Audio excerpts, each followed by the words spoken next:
자, 오늘은 사과 하겠습니다. 기도하겠습니다. 하나님 아버지, 우리 예수님께서 2000년 전에 하셨던 말씀 그리고 행적 이것을 우리가 추적해 들어가면서 이것이 오늘 우리에게 어떤 의미가 있는지도 깨닫길 원하고 우리 예수님 발걸음 하나하나 함께 걸어가듯 그렇게 배워가며 주님을 더 알아가는 시간이 되기를 원합니다. 오늘도 우리의 생각을 하나님께서 여기 완전히 집중하게 모아주셔서 배우는 내용들이 우리에게 큰 도움이 되고 또 힘이 될 수 있도록 은혜로 함께해 주시옵소서. 오늘은 1년 반 동안 우리 예수님께서 갈릴리에서 사역하신 일들을 하나하나 추적해 가려고 합니다. 그 말씀 안에 있는 살아계신 하나님의 역사도 우리가 함께 알기를 간절히 소망하고 예수님의 이름으로 기도합니다. 아멘. 자, 오늘 사과인데 항상 말씀의 이 제목 안에 그날 우리가 공부할 내용의 스토리가 있어요. 신약 이 일도학교 제목을 우리가 외울 때는 예수님이 어디에서 그러니까 어느 장소에서 언제 어떤 일 하셨나 그 참고해서 외우면 된다고 그랬어요. 그죠? 우리 예수님에 관련된 2과부터 그렇게 외우면 됩니다. 우리 한번 그렇게 생각하고 외워볼까? 1과 내가 할게. 구약을 단숨에 확 깬 다음 신약에 붙여라. 이거 해보세요. 첫 6월절 예루살렘에서 누가? 예수님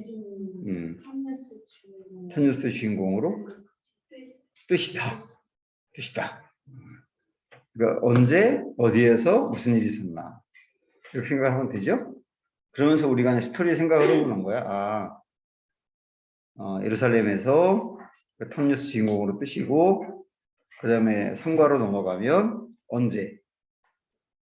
8개월 후. 8개월 후라고 하는 말은 예루살렘에서 8개월 동안 사역하셨다.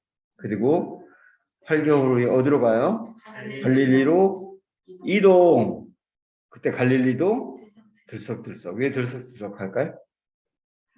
탐뉴스 주인공으로 뜬 이야기가 거기까지 퍼져 있었으니까. 그렇게 생각하면 되죠. 그 다음에 이제 3과로 가면 무슨 일이 있었나? 사과. 오늘 우리가 배울 내용이죠. 두 6월절 2, 3 지나 언제까지? 제자훈련 MT 그게 언제까지예요? 초막절까지 갈릴리 사역 완료. 그러니까 갈릴리에서 2, 3, 6월절 지날 때까지 주님이 계신다는 거구나. 그래서 길게 사역한다는 거구나 하는 거고 이제 우리나라가 아니기 때문에 이스라엘의 절기가 우리에게 헷갈릴 수 있어요. 신약에 나오는 절기는 크게 6월절, 초막절, 수전절 그런 절기들이 이제 복음서와 연관돼서 나와요. 그거 세 가지 정도인데 그거를 물론 오순절도 있지. 오순절도 있는데 그거까지 본다 그러면 이렇게 보면 돼요. 6월절은 4월. 6월절은 4월. 그러니까 난 그걸 어떻게 외웠느냐면 6월절에 예수님 돌아가셨잖아요. 주로 4월 달에 고난주간이더라. 뭐 3월인 경우도 있지만 거의 대부분 4월에 고난주간이더라. 그거 생각하면서 외웠어요. 4월에 6월절. 그 다음에 6월절 지나고 50일 후가 오순절이거든요. 50일 지나 오순절이거든요. 오순절 때 성령 강림절이 있는 거죠. 같이. 오순절 성령 임했으니까. 그러니까 그렇게 본다 그러면 그럼 부활절 지나고 50일 정도 후에는 오순절이구나. 그러면 부활절은 뭐 고난주간 다음에 있으니까 대략 6월 초쯤 되겠네. 이렇게 생각을 하는 거죠. 그죠? 50일 지난 다음이니까. 그렇게 보고 그 다음에 초막절이 나오는데 초막절이 10월이에요. 10월. 그리고 수전절이 12월. 그거는 뭐 어떻게 해요? 외울 방법이 없고 그냥 외워야 돼. 그래서 그렇게 4개만 이렇게 기억을 해두면 이렇게 더 알아두면 이해하는 데 훨씬 더 도움이 될 거예요. 한번 확인해 볼까? 6월절 몇 월? 4월. 4월. 오순절은 그 6월. 6월 부활주일 6월 50일 후. 그 부활절 50일 후. 부활주일은 곧바로 이제 6월절 연결되는 거니까, 그죠?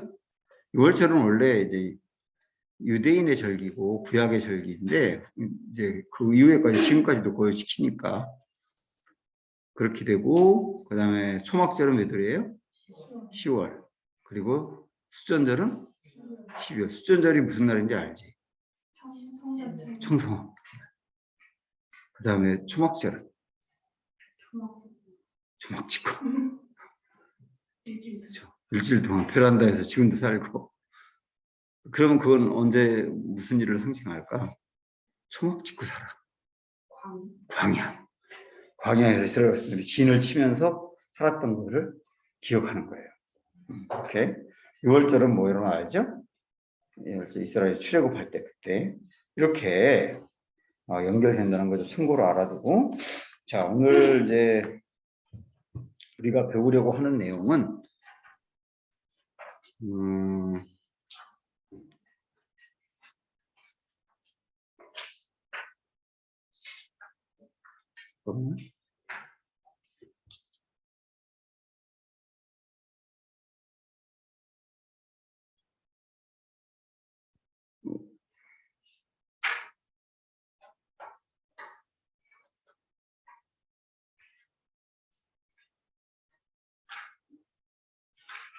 잠깐만, 이거 여기 잠깐만 시간이 이러.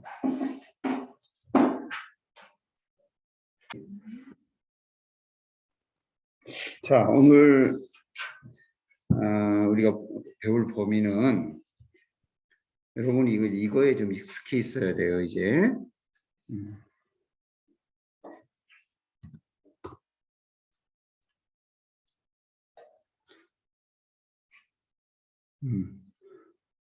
자, 여기서 보면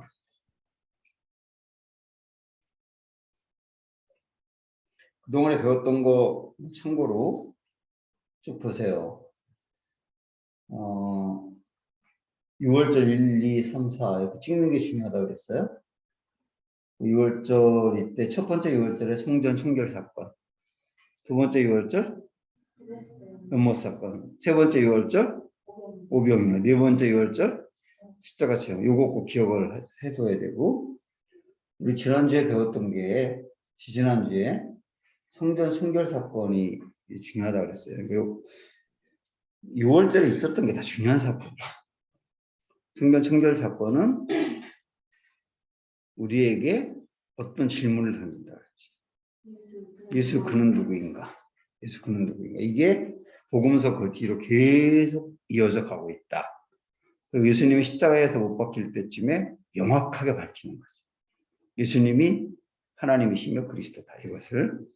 자, 성전 청결 사건은 은연중에 성전의 주인이 예수님이신 것을, 그걸 통하여 예수님이 하나님이신 것을 돌려서 밝힌 거죠. 직접적으로 밝히지는 않고 돌려서. 그 다음에 베데스다 연못 사건이 이제 두 번째 6월절에 있었던 건데, 베데스다 연못 사건의 그 논제는 뭐였어요? 안식일에 일한 건데 안식일의 주인이 누구냐? 예수님은 안식일의 주인이다 라고 하는 것을 밝힘으로, 역시 그것도 이제 예수님 하나님이심을 밝힌 거고, 지난주에 배웠던 것 중에 기억나요? 그 사이에 예수님이 여기서 갈릴리 1차 사역을 할 때 고향인 나사렛 회당에 가서 설교하셨어요. 회당에 가서 이사야 61장의 말씀을 가지고 예수님이 결국은 이사야 61장에서 기름 부음을 받은 자가 온다. 그게 나 자신이다. 라고 얘기함으로 예수님이 누구신 걸 밝힌 거예요? 기름 부음 받은 자. 메시아. 신약으로 말하면 그리스도. 이심을 나사렛 회당 설교에서 밝혔어요. 스스로 그걸 밝혔다고 그래서 무슨 설교라고 했죠? 자증적 설교라고 했죠. 정말 공부 열심히 했는데.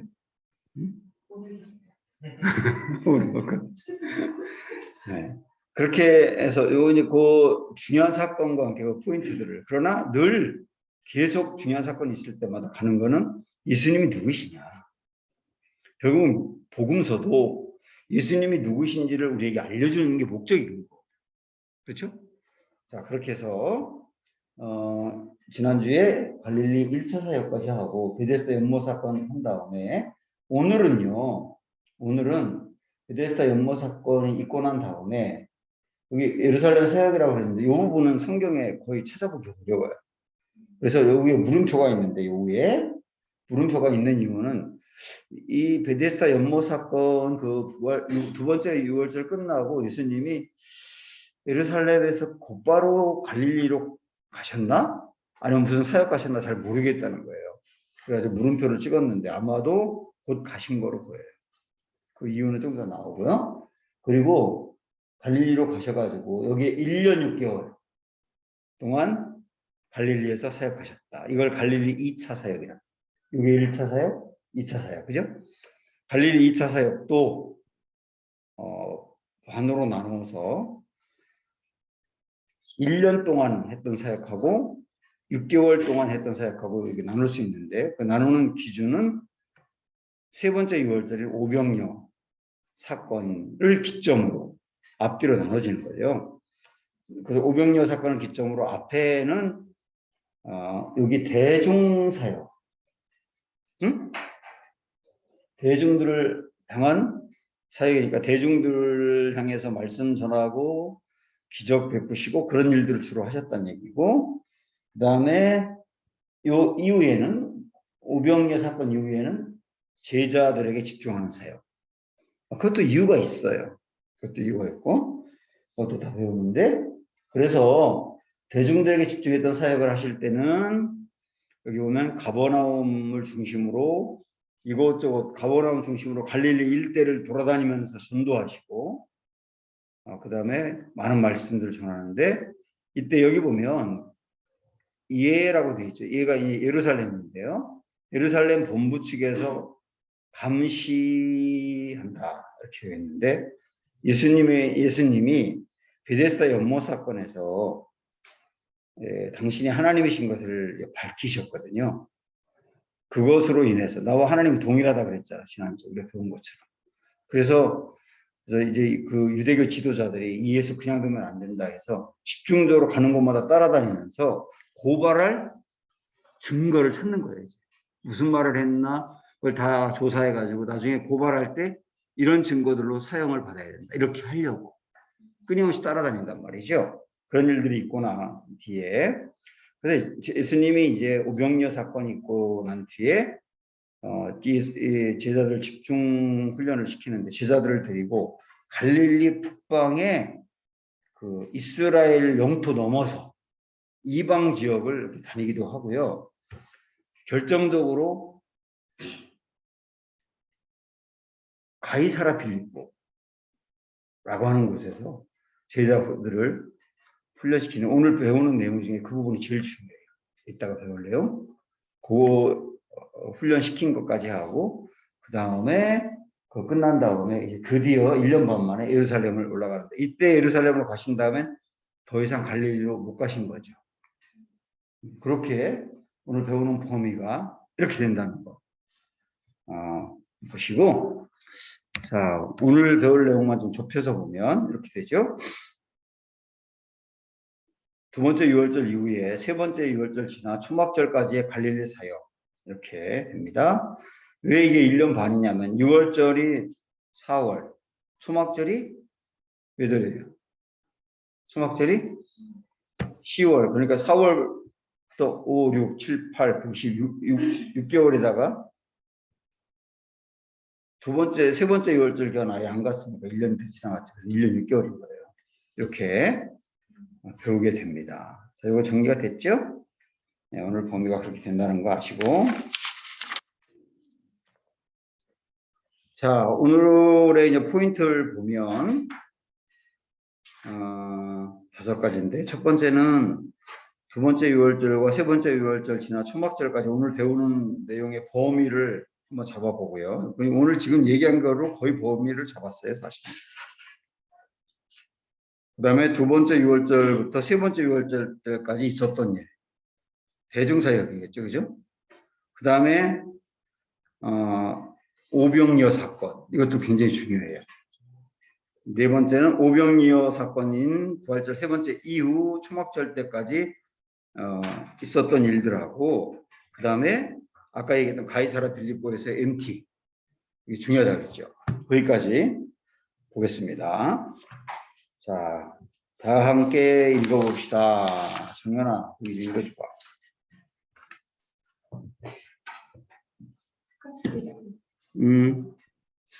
예수님은 베데스다 연못 사건 이후 바리새파 율법주의자 지도권 세력을 더 강하게 의식하십니다.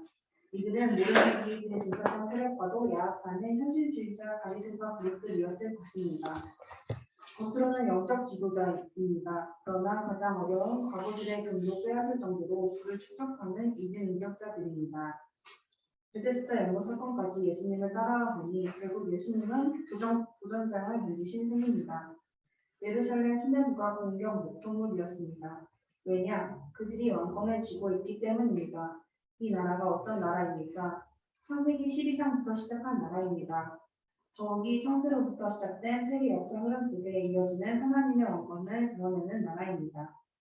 외형적인 정치 측면으로는 로마 헤롯 가문의 왕권을 장악하고 있지만 내면적으로는 대제사장, 바리새파, 사두개파 등 영적인 상생들이 주도권을 쥐고 있습니다.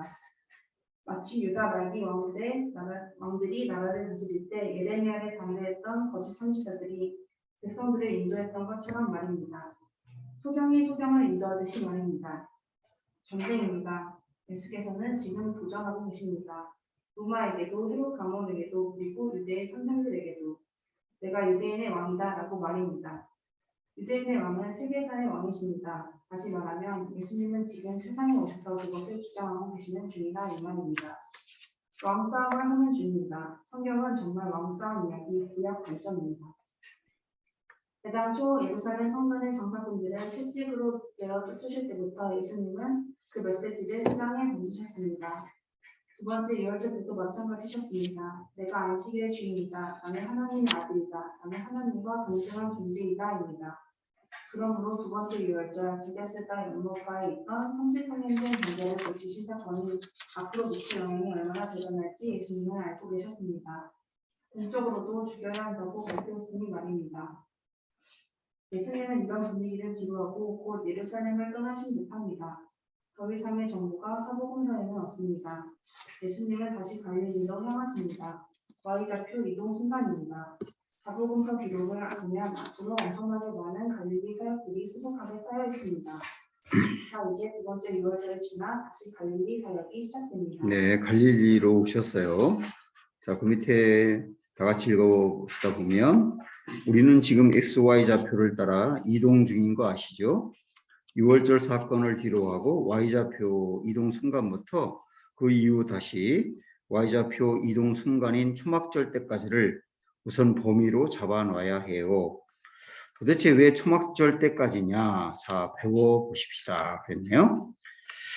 요 범위, 아까 우리가 앞에서 본 것처럼, 여러분이 그렇게 이제 범위를 잡으시면 되는데, 다시 한번 이걸 보면,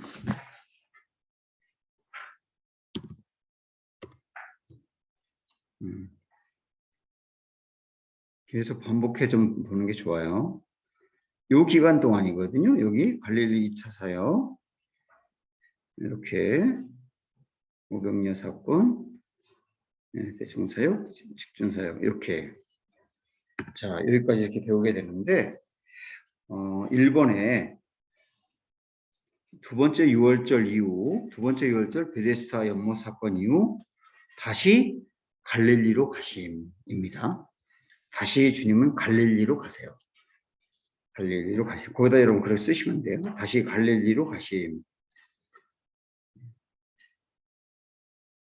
Y좌표가 이동하죠. 아니까 우리 빨리빨리 지나갑시다. 그거는 두 번째 6월절 세 번째 이때 예루살렘에 올라가지 않으심이라고 쓰면 돼요. 예루살렘에 올라가지 않으심. 아는 내용이죠, 우리. 벳세다에 그대로요 오병이어 사건이 있었는데 이렇게 적어놓고 세 번째 6월절 이후 초막절에 예루살렘에 올라가심. 예루살렘에 올라가심. 초막절에 그렇게 여러분 또 써놓으면 돼요. 자, 거기까지 이렇게 일단 범위를 잡아놓고 우리 한번 성경 꺼내서 요한복음을 가보세요.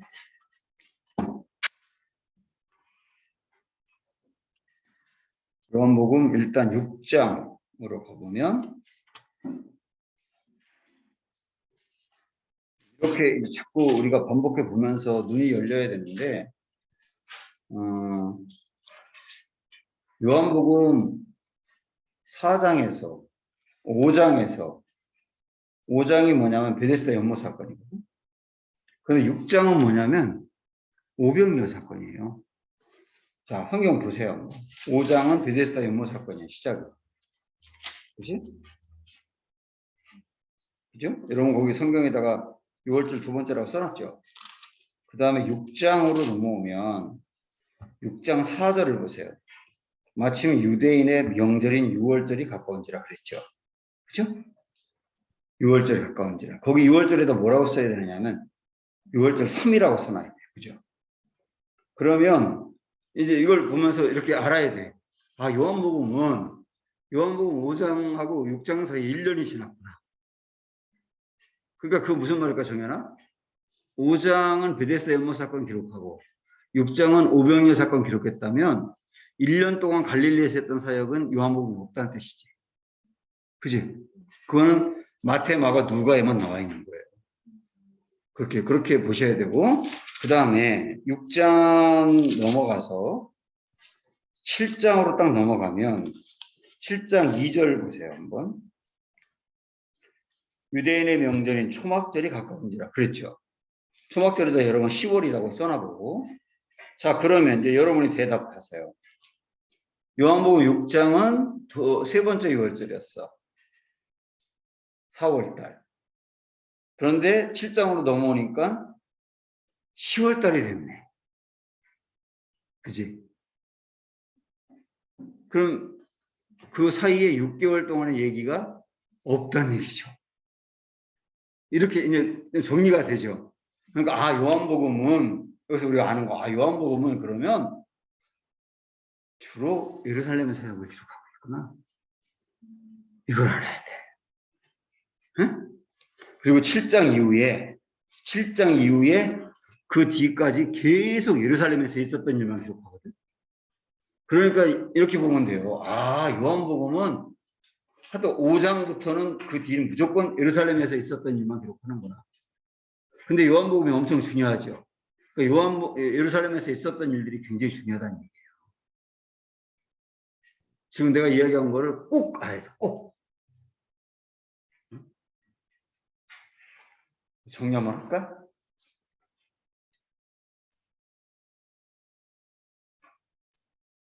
기왕에 얘기 나왔으니까 한번 더 보자고. 자, 요한복음 1장으로 한번 펴보세요. 여기 나왔으니까 한번 저쪽으로 훑고 가게.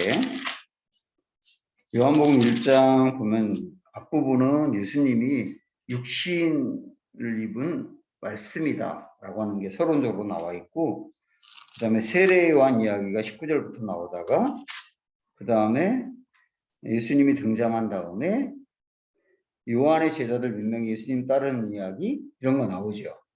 그러니까 이게 어디서 있었던 일이냐면 세례 요한의 세례터에서, 그리고 그 뒤에 있었던 일이기 때문에 이것도 유대 지역인 거예요.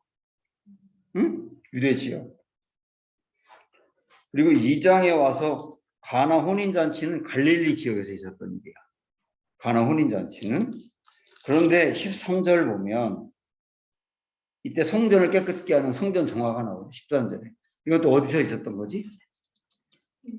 예루살렘에서. 그리고 3장으로 넘어가면 예수님이 니고데모 만나는 내용 나오죠. 이것도 예루살렘 8개월 동안 있었던 사역이에요. 그리고 4장으로 넘어가면 사마리아 우물가의 여인 만나는 이야기가 나와. 그거는 예루살렘에서 갈릴리로 가는 중간에 있었던 일이지.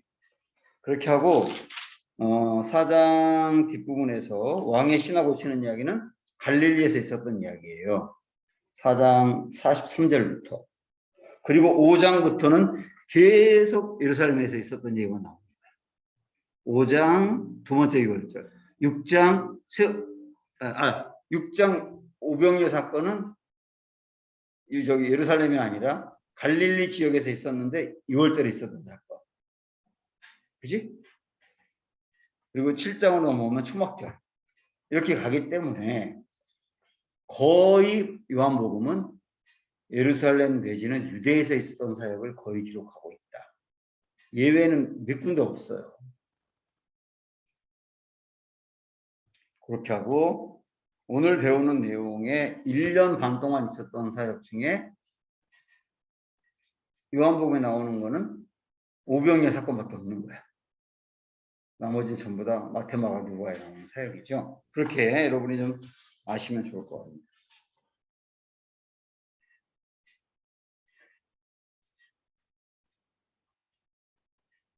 자,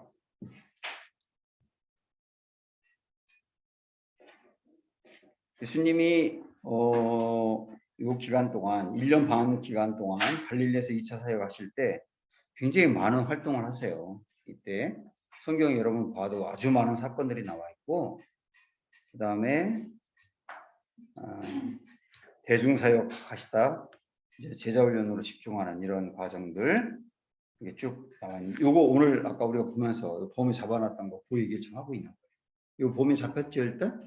자, 큰 두 번째로 가서 6월절 두 번째부터 세 번째 6월절까지 1년 동안 있었던 일. 그걸 보입니다. 1년 동안 있었던 일. 일단 1년 동안 있었던 일을 요걸 보고서 가도록 하죠.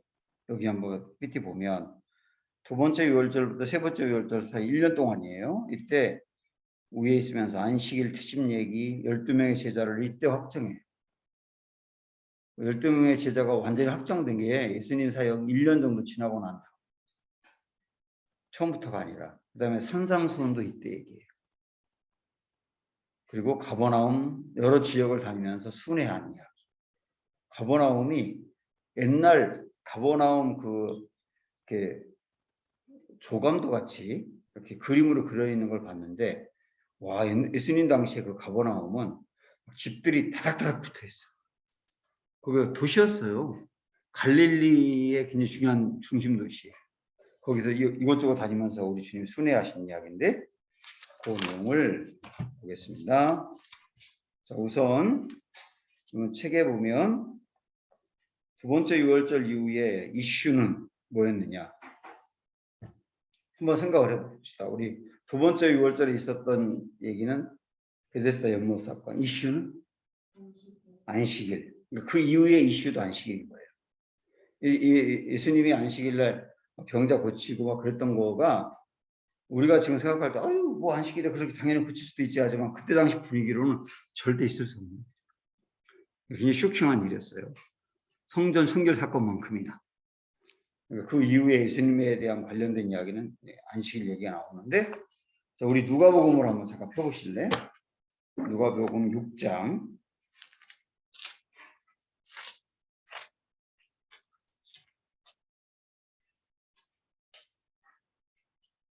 1절부터 보면 여기부터가 갈릴리 2차 사역의 시작 지점으로 보고 있어요. 여기다 여러분 메모해 놓으실래요? 누가복음 6장 1절부터 갈릴리 2차 사역이라고 한번 써놔보세요.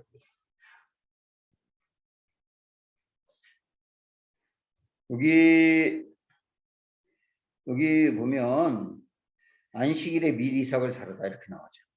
예수님의 제자들이 안식일 날 미리 이삭을 잘라 먹었어. 이거에 대해서 사람들이 이제 2절 보면 6장 2절 보면 어떤 바리새인들이 말하되 이렇게 얘기해줘. 그러니까 이 바리새인들이 예수님 가는 곳마다 따라다니는 거예요. 안식일 범한 것 때문에. 근데 여기 또 범하거든. 왜냐면 안식일에 미리 이삭을 잘라 먹었어. 그게 뭐냐면 여기 지나가다가 배고파가지고 미리 이렇게 추수가 안 된 밀이 있는데 그거를 하나 뜯어가지고 이렇게 빌려가지고 먹은 거예요. 먹은 게 문제가 아니라 비빈 게 문제인 거예요. 비빈 게 안식일을 어긴 거예요. 왜 안식일 날 일을 하냐 이런 문제로 또 논쟁이 발생하거든요. 우리 예수님이 6장 6절에 보면 인자는 안식일의 주인이다. 또 이렇게 얘기하죠. 똑같이. 오병이어 저기 베데스다 연못 사건 때처럼 안식일의 주인이다라고 하는 거 이런 걸 강조하는 얘기가 계속 이 분위기가 이어집니다. 자, 그러는 와중에서 두 번째 보면 6월절 두 번째 이후에 갈릴리에 오시자마자 12제자를 확정하십니다. 6장 6절부터 안식일에 또 손 마른 사람 고친 얘기 나오죠. 여러분 성경에. 거기도 안식일 얘기거든. 또 안식일에 손 마른 사람을 고쳤다. 이것도 안식일 어긴 거가 되는 거거든요. 유대인들이 볼 때는. 그 얘기가 계속 나오다가 12절부터 보면 12제자를 사도로 택하시다 이렇게 나오죠. 거기서 12제자를 결정하신 얘기가 여기 나옵니다. 여러분이 참고로 알아둘 것은 예수님의 제자 순서 알아요? 베드로, 안드레, 야고보, 요한, 빌립, 바돌로메, 도마, 마테, 알페오의 아들 야고보, 그 다음에 다데오 이렇게 나오는데 다데오. 예수님의 제자 중에 다데오라고 있거든요. 근데 16절에 보면 거기 보면 야고보의 아들 유다와 예수를 파는 자가 될 가룟 유다라 이렇게 나와 있죠. 여기 유다가 다데오예요. 다데오. 한번 써놔보세요. 거기다가. 예수님의 제자 12명을 아는 사람은 여기 다데오가 빠졌다 그러는데 우리가 이제 알고 있는 이름은 다데오 그렇게 있지만 다데오 유다, 유다 다데오 이런 식으로 이름이 있는 거죠. 그렇게 해서 12명의 제자를 부른 다음에 그 다음에 20절부터 보면 복과 화를 선포하시다 이렇게 나와 있는데 20절부터 조금만 읽어볼까요? 예수께서 눈을 들어 제자들을 보시고 이르시되 너희 가난한 자는 복이 있나니 하나님의 나라가 너희 것임이요 하면서 이렇게 나와 있어요. 이게 뭐 얘기하는 거지 정연아?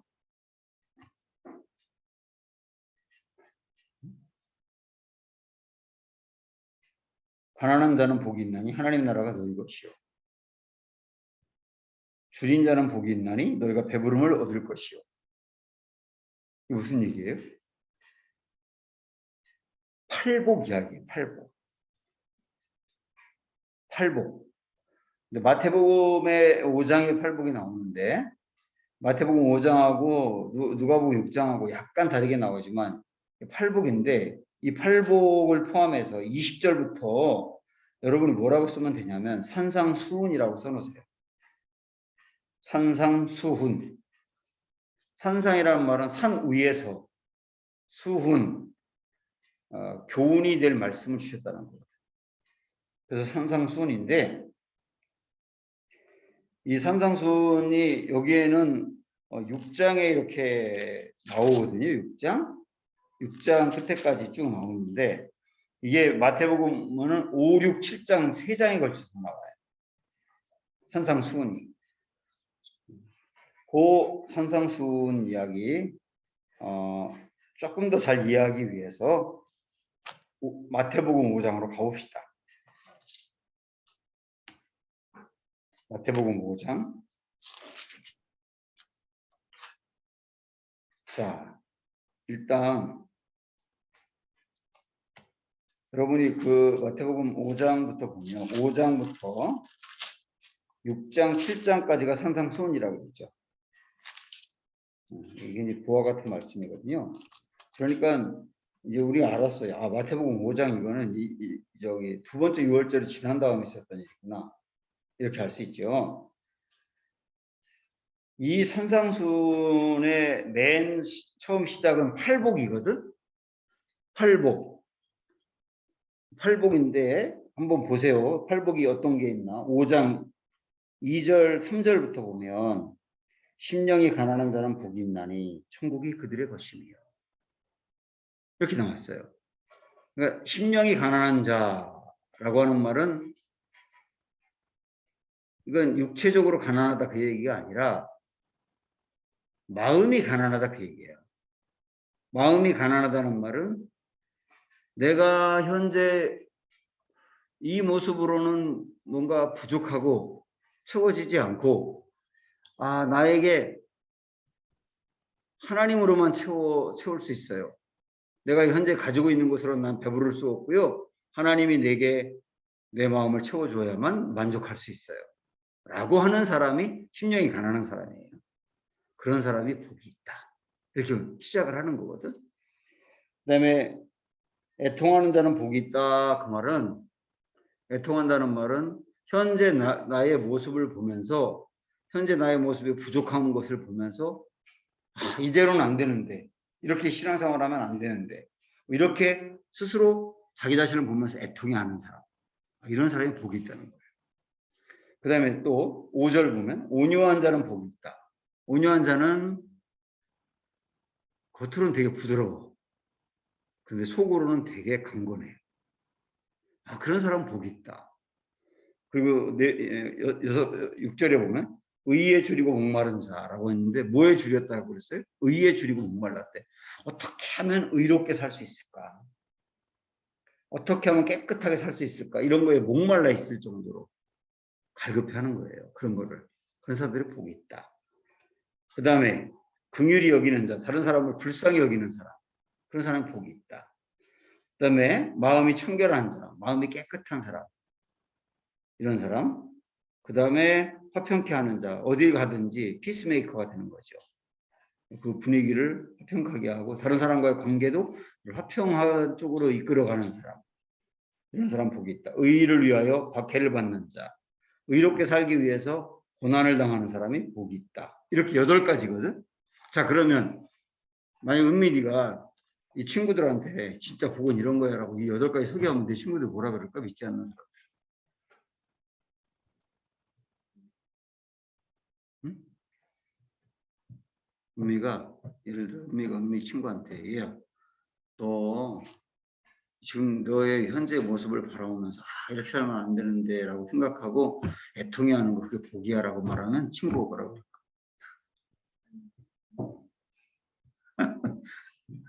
뭐 상식선에서 생각해 보세요. 교회 안 다니는 친구.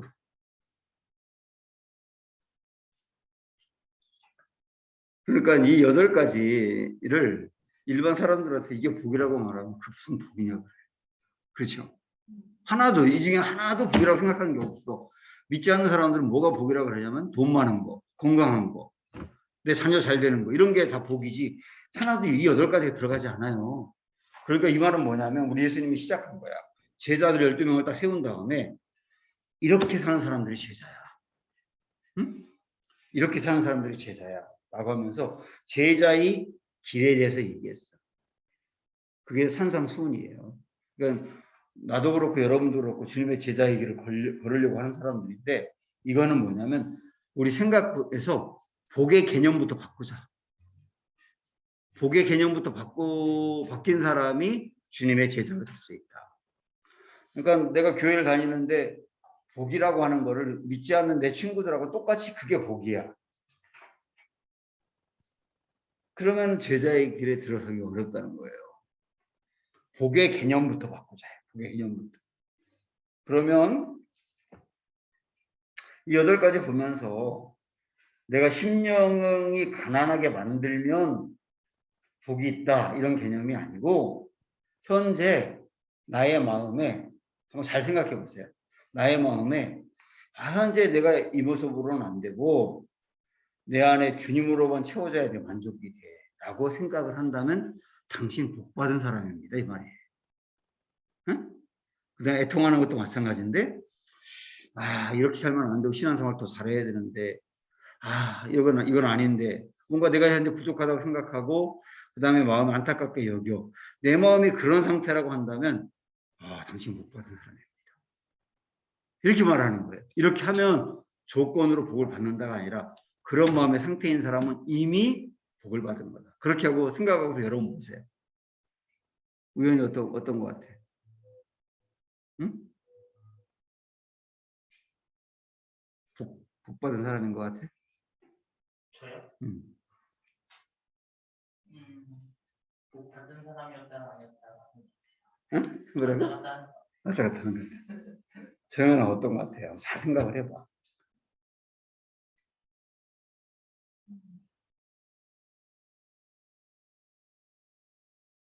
복을 많이 주셨구나 생각이 음. 스스로가. 그러니까 이게 복이다, 진짜. 이거 생각을 바꿔야 된다는 거예요. 우리 생각의 개념을. 이미 내가 복 받은 사람이구나, 진짜. 내가 이렇게 하고 있는 상태. 그 말은 뭐냐면, 이런 마음과 이런 걸 복으로, 그 다음 복이라고는 몰랐지만, 이런 걸 내가 추구한다는 걸 보면, 내 안에 주님이 계신 게 맞구나. 이렇게 볼 수 있는 부분인 거예요. 이렇게 출발을 해서 산상수훈이, 그 다음에 그 뒤에 계속, 한번 눈으로 따라가 보세요. 5장 13절에 보면, 소금이요 빛이다. 우리는 세상의 소금이고 빛이다. 이런 말씀을 주님 하셨고, 그 다음에 17절부터 예수님이 율법을 폐하러 온 것이 아니라 완성하러 왔다 하면서 그런 말씀 쭉 하셨고, 21절부터 노하지 말라, 27절에 간음하지 말라. 그런데 간음하지 말라를 실제 불륜을 저지른다거나 그것만 간음으로 본 게 아니라 우리 예수님께서는 어떤 여자를 보고 음욕을 품는 것도 간음이다 라고까지 말씀하셨어요. 살인하지 말라도 마찬가지. 미워하는 것도 살인의 범주로 집어넣을 정도로 우리 예수님은 굉장히 엄격하게 이렇게 말씀하셨는데 그런 이야기들이 쭉 6장 걸쳐 7장까지 나와요. 이게 산상수훈이야. 산상수훈.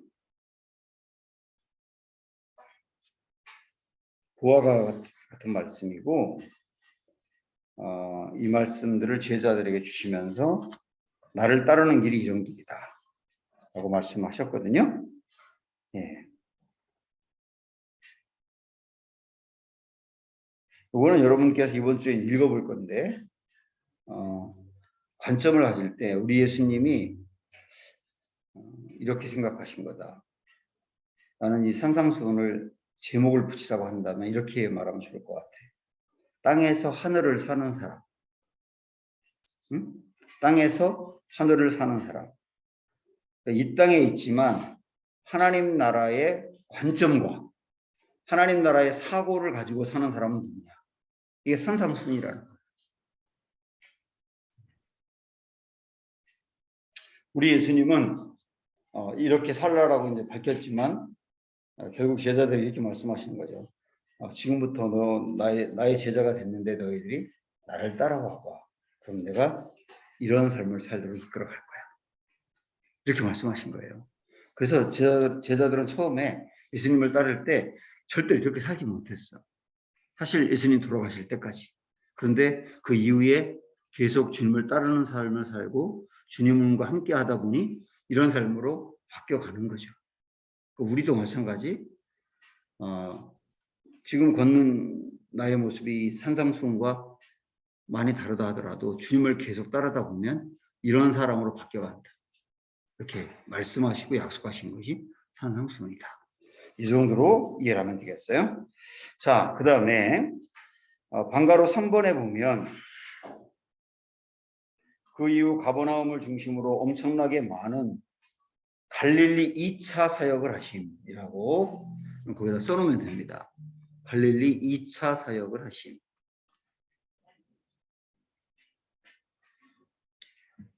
얼마나 많은 일들을 했느냐면 내비게이션 바꿨지요.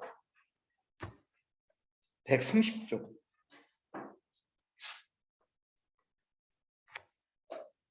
30쪽부터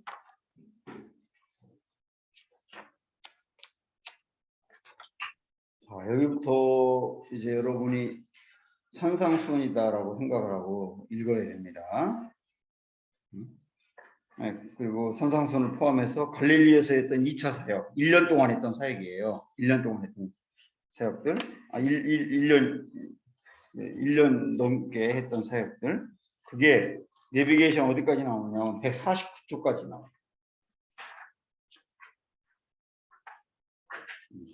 네, 맞아요. 1년 동안 했던 사역이에요, 이게. 세 번째 6월절 있기 전까지. 149쪽까지. 요걸 읽으면서, 요걸 보면서 성경을 읽으면 1년 동안 예수님이 갈릴리 지역에서 하신 사역이 여기 나와 있다고. 이거는 우리가 세세하게 다 보질 않을 거예요, 여기서. 왜냐하면 우리가 읽으면 금방 이해할 수 있는 사건인데, 말씀이라든지 아니면 어떤 기적이라든지 이런 사건들이 주로 많이 나와요. 자, 그냥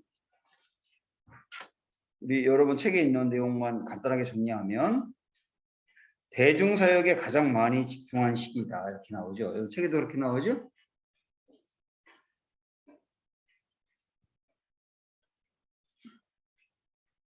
여기 안 나오는구나 여러분 책에는. 요 기간 동안 엄청나게 많은 사역을 하셨는데 이 기간 동안 이게 대충 이것만 알아놓으세요. 대중사역에 완전 집중하셨다.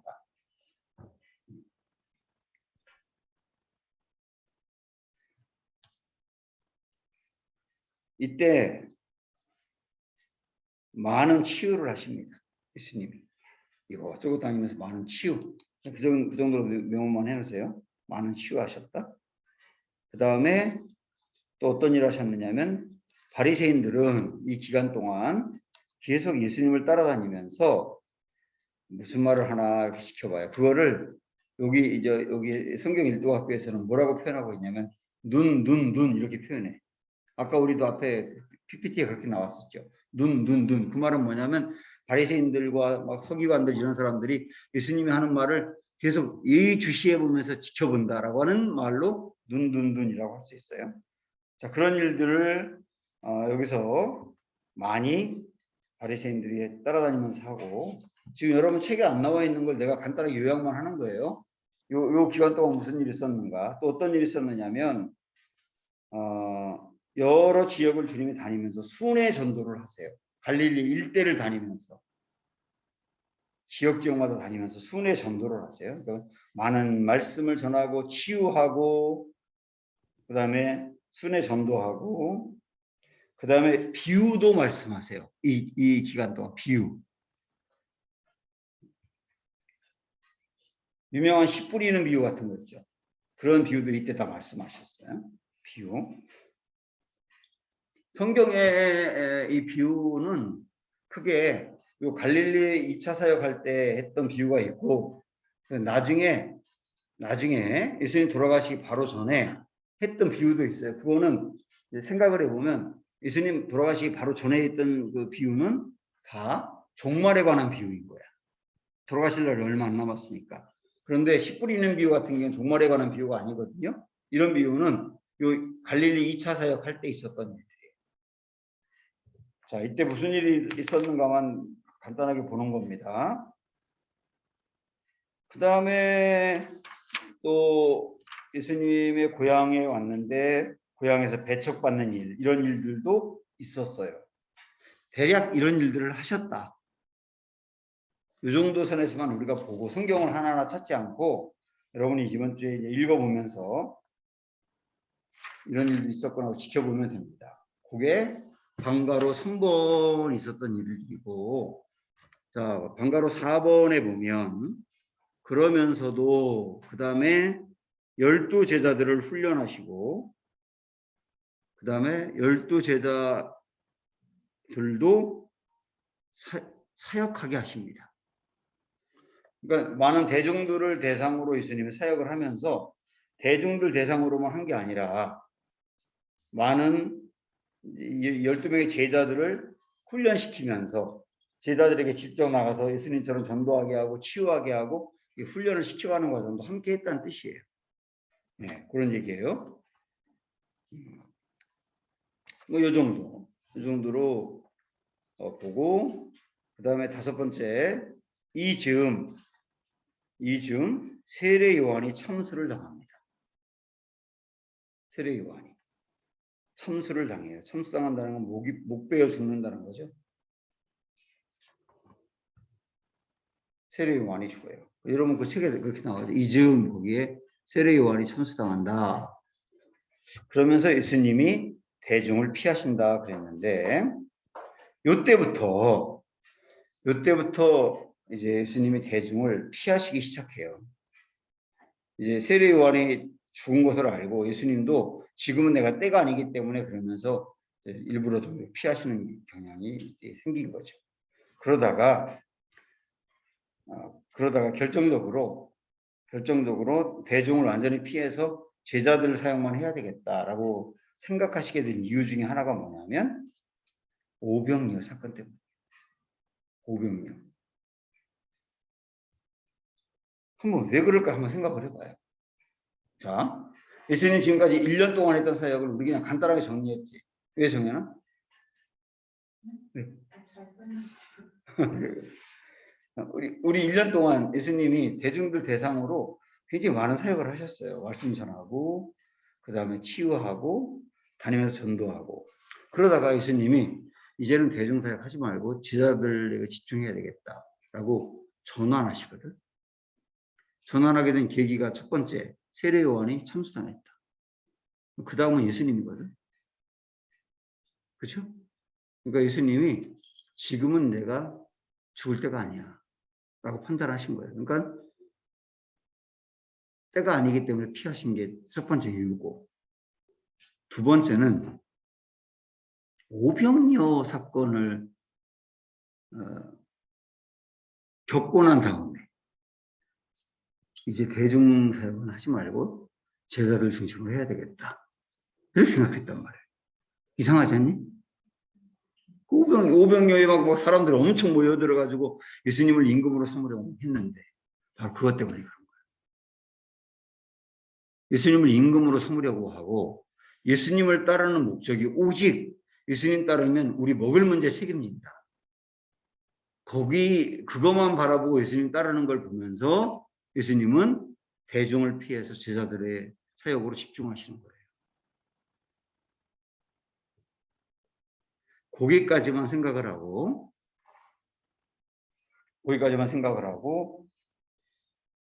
6월절 이제 사건, 오병이어 사건, 그거를 이어서 보겠습니다.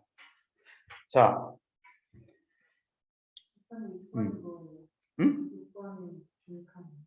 6월절 3이 다가오는 즈음이었다.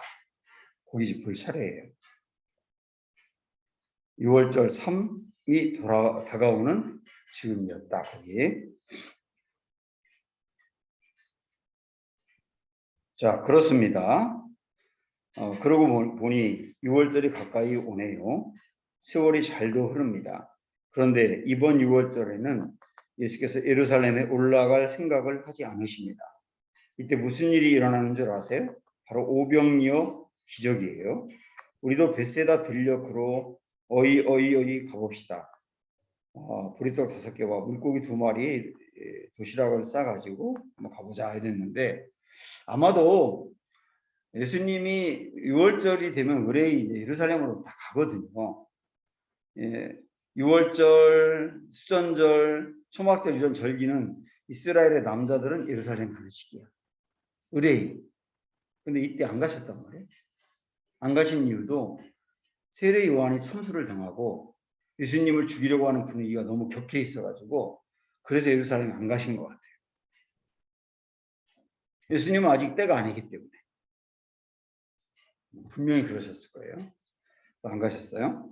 자, 그리고 나서 이제 큰 3번 우리 봅니다. 이제 베데스다 연못, 저기 오병이어 사건인데,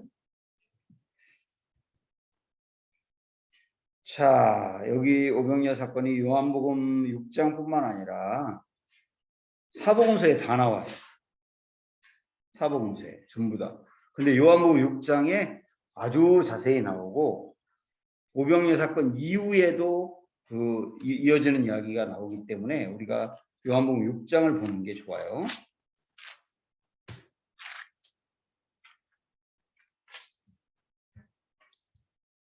자, 사건의 배경 그랬는데 배경은 여러분 알죠?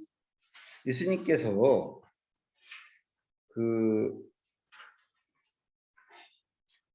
좀 너무 제자들이 피곤하기도 하고 그래서 이제는 조금 좀 쉬어야 되겠다 하고 쉬려고 하는데 사람들이 예수님이 나타난 걸 알고 사방에서 사람들이 몰려와요.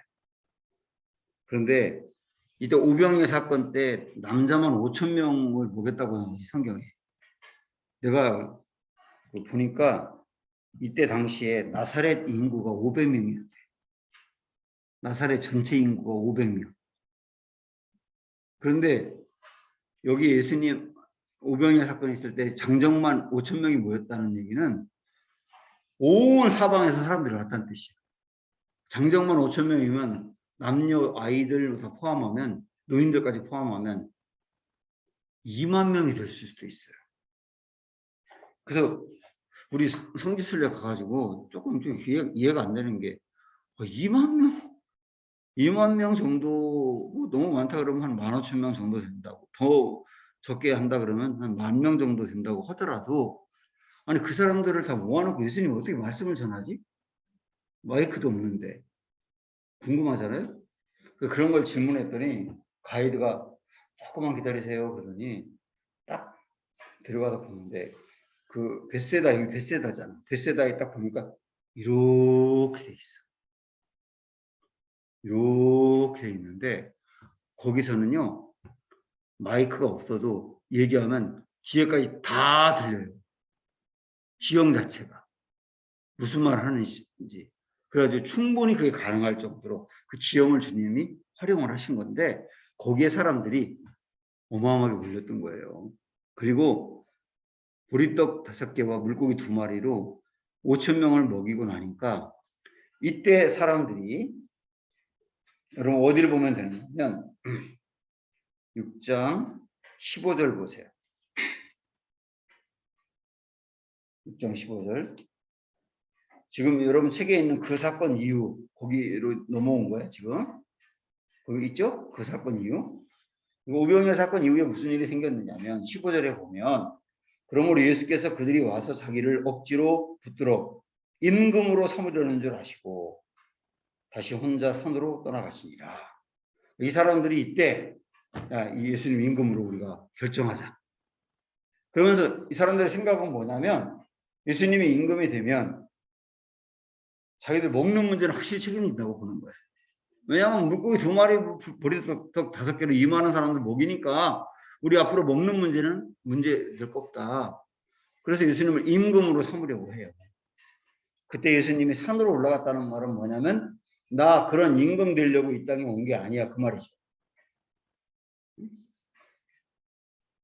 그리고 나서 그 다음 날 16절에 보세요 한번. 16절 저물매 이날 이제 날이 저물었어요. 저물었어. 제자들이 바다에 내려가서 배를 타고 바다를 건너 가버나움으로 가는데 다른 말씀에 보면 예수님께서 제자들에게 빨리 배를 타고 건너로 넘어가라고 얘기했어요. 이 갈릴리 바다를 보면 이렇게 되어 있거든. 갈릴리 바다가 바다도 아니고 호수야. 이렇게 됐어요. 이렇게. 그래서 여기서 배 타고 이 넘어가는 거를 뭐 자주 해요. 우리도 성지순례 가가지고 여기서 배 타고 이쪽 넘어오면서 뭐 거기서 성만찬도 하고 그랬는데 그거 바다 건너로 가자라고 하는 개념은 여기서 배 타고 호수 건너로 가자는 건데 재미있는 건 뭐냐면 조금 다른 얘기긴 하지만 누가는 갈릴리로 호수라 그랬어. 호수. 근데 다른 데는 바다라고 그랬어요. 그에 대해서 어떤 학자가 뭐라고 말했냐면 누가는 바울과 함께 온 세계를 다니면서 복음을 함께 전하고 말씀을 기록해서 바울이 하는 대로 쓴 사람이거든요. 그러니까 이 누가는 또 이방인이고 그래서 온 세계를 다녀보니까 그리고 지중해를 건너본 사람이에요. 그러니까 지중해를 건너니까 그게 바다인 걸 알아. 그래서 갈릴리는 호수인 거예요. 진짜로. 그런데 다른 제자들은 이스라엘 안에만 살고 있었기 때문에 그 호수가 바다처럼 보였던 거예요. 그래서 바다라고 표현한 건데 여러분은 그걸 어떤 말씀이 나오든 호수라고 생각하면 안 돼요. 바다가 아니에요. 호수. 거기를 이제 예수님이 제자들에게 건너가라고 얘기한 거예요. 왜 건너가라고 했냐면 무리들이 예수님을 임금으로 삼으려고 하니까 얼른 그 자리를 피하고 싶은 거예요. 예수님. 그래서 제자들을 바다 건너로 보냈거든요. 자, 그런데 그리고 예수님이 나중에 뒤따라 가세요.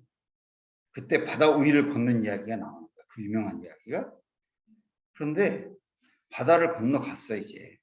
건너편으로 갔는데 무리들이 어제 오병이어 사건의 혜택을 받은 사람들이 또 모여가지고 예수님을 또 찾아왔는데 바다 건너로 가셨다는 얘기를 듣고 그 사람들이 배를 타고 예수님 있는 곳으로 또 따라와요.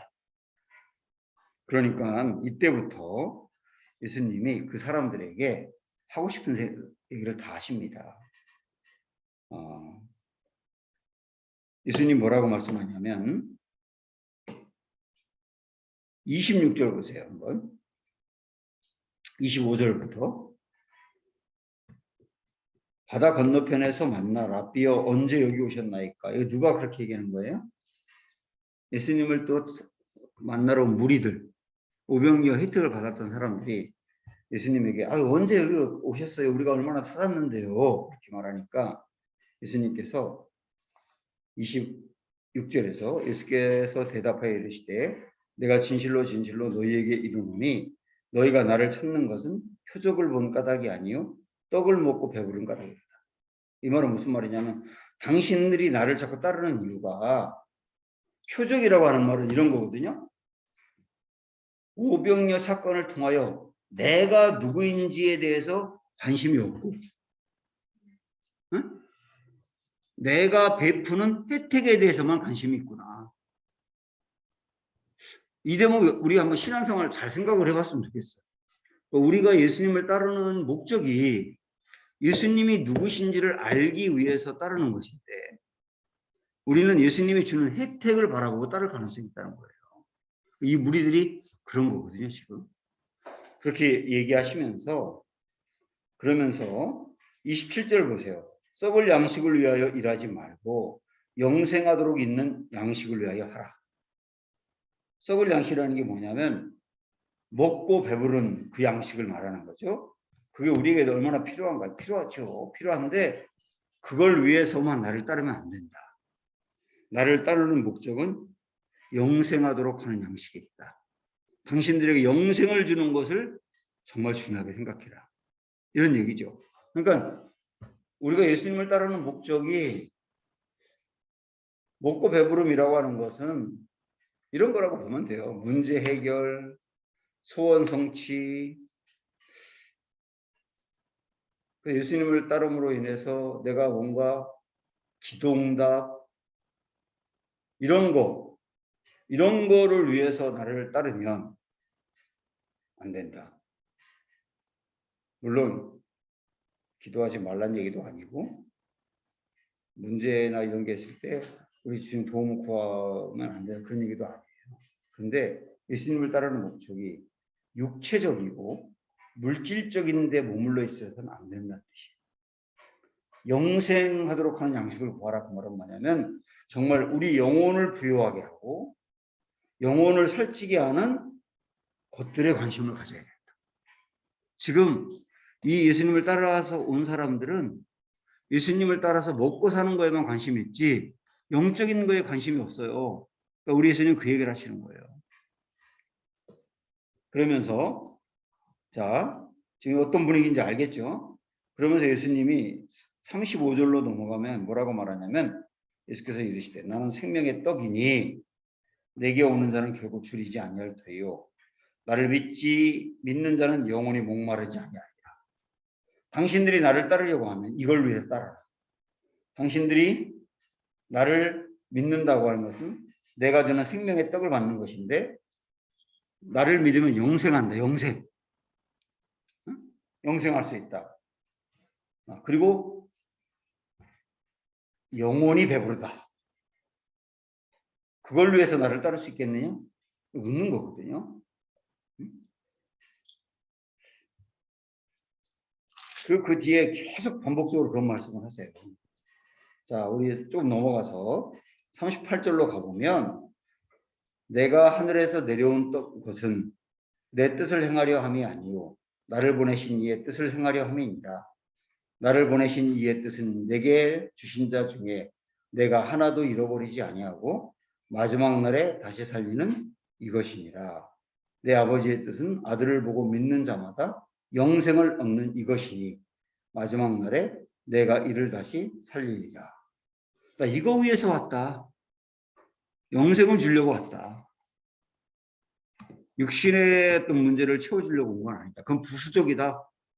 이런 의미죠. 그러니까 나를 그런 목적으로 따를 수 있겠느냐? 이렇게 묻는 거예요. 이 말을 듣는 사람도 어땠을까?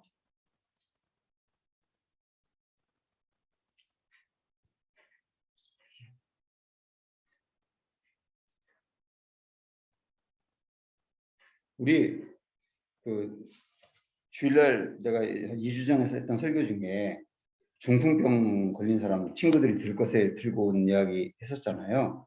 그때 예수님이 그 중풍병 환자를 고쳐달라고 지붕을 뚫고 내려왔을 때 그 사람이 뭐라고 하셨지? 죄사함을 받았다. 그 사람하고 그 사람이 원하는 사람, 그 친구들이 원하는 것은 육체의 질병 치유인데 예수님이 먼저 주려고 한 것은 죄사함이다. 그게 더 중요하다. 만약에 그 사람 죄사함 받지 않고 육체가 치료받았어요. 그 사람 영원히 떠날 수도 있어요. 나 옛날 군대에서 암 말기 환자인 사람이 있었어요. 남편이 군인이고 그 부인이야. 그 사람이 자기가 이제 암 걸린 걸 알고 교회를 나왔어. 근데 집에 딸이 둘이야. 학교 다니는 아이들. 젊었어요. 그래가지고 그때 그때 당시에 교인들이 순번을 정해가지고 월요일 날은 어느 집사님 그 집 가서 청소해주고 애들 밥 해주고 도시락 싸주고 학교 보내고 화요일 날은 어느 집사님이 가고 순번을 다 정해놨어. 그거를 그 사람 나을 때까지 한 거야. 정말 정성 다했어요. 그 사람이 암 말기 환자였는데 나았어. 진짜로 나았어. 보통 일이 아니었죠. 부대에서도 보통 일이 아니고 그 부대 사람들이 교회 칭찬이 자자했어요. 어떻게 그렇게 할 수 있냐고. 근데 그 사람이 낫고 나서 금방 교회를 떠났어. 난 도저히 이해가 안 됐고 너무 배신감을 느껴가지고 그리고 내가 너무 굉장히 젊을 때거든요. 30대 초반에. 와, 이게 있을 수 있는 일인가. 암 말기 환자여가지고 교회를 나왔고 교회에서 그렇게 봉사하고 기도 열심히 해서 정말 나았는데 어떻게 그렇게 금방 떠나지? 그리고 나중에 내가 목회하면서 알게 됐는데 얼마든지 그럴 수 있겠더라. 그래서 우리 예수님이 육체의 병을 안 고쳐준 게 아니라 순서가 죄사함이 먼저라는 거예요. 죄사함이 없이 육체 질병 고치면 떠날 수 있어요. 그런데 죄사함 받으면 육체의 질병 낫든 안 낫든 절대 안 떠나는 거예요. 그 이야기가 굉장히 중요하다고 봐요. 그게 오늘 이 말씀하고 똑같은 거예요. 너희가 나를 믿는 게 육체의 병 낫는다고 하는 것은 문제 해결 소원 성취인데 그것 때문에 나를 따르느냐? 내가 그걸 이룰 수 있어. 근데 그거는 부수적인 거예요. 부수적. 나를 더 알고 믿게 하려고 얼마든지 도와줄 수 있는 거야. 그러나 궁극적인 것은 나를 믿어서 영생하고 죄사함을 받고 그리고 영원히 부유해지는 거야. 그거 없이 이거 있으면 소용없는 일이야. 여러분도 평생 예수님 믿으면서 초점을 어디에 둬야 될지, 그리고 교회 여러분 가족이나 누구를 이끌 때도 무엇이 제일 우선이고 중요한지 알겠죠? 그죠? 알겠죠? 그게 요 얘기란 말이에요. 우리 예수님 그 얘기를 하신 거예요. 계속 길게. 그런데 예수님을 이제 따라오면서 먹고 배부른데 초점을 두고 왔던 사람들이 예수님의 그 이야기를 듣고 난 다음에 어떻게 했는지 아세요? 자, 우리 저 뒤로 가서 보세요. 60절. 제자 중 여럿이 듣고 말하되, 여기서 말하는 제자는 예수님의 12제자를 말하는 게 아니고 예수님을 따르려고 했던 많은 사람들을 이야기하는 거거든요. 그들이 듣고 말하되, 그 다음 뭐라고 말하냐면 이 말씀은 어렵도다. 누가 들을 수 있느냐, 이렇게 얘기를 해요. 그래서 어렵다는 말은 이해하기 어렵다는 말이 아니라 받아들이기 어렵다. 받아들이기 어렵다. 여러분도 설교 들을 때 받아들이기 어렵다는 생각하는 경우 없어요? 있을 수 있죠. 그런 경우에 받아들이기 어렵다. 그래서 이 사람들이 다 떠납니다. 예수님을. 다 떠나요.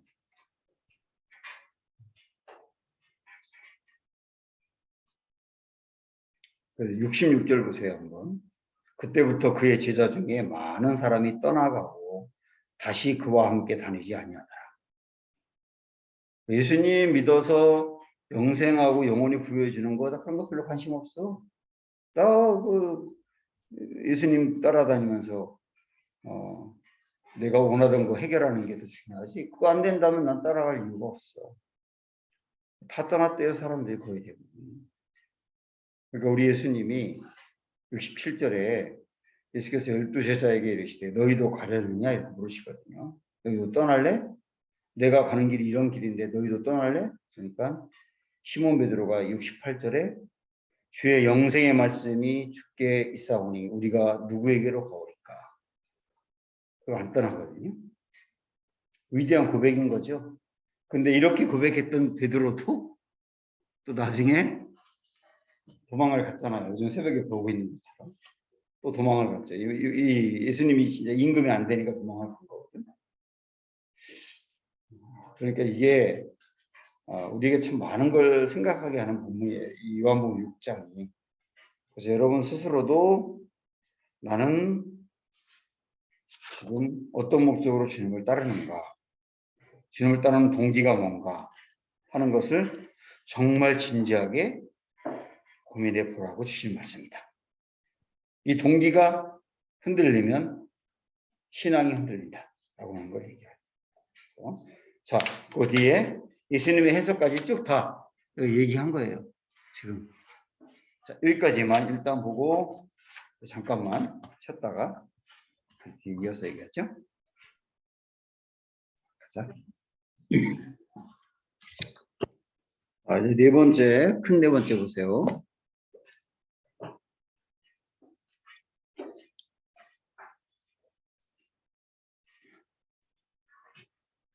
유월절 세 번째 오병이어죠.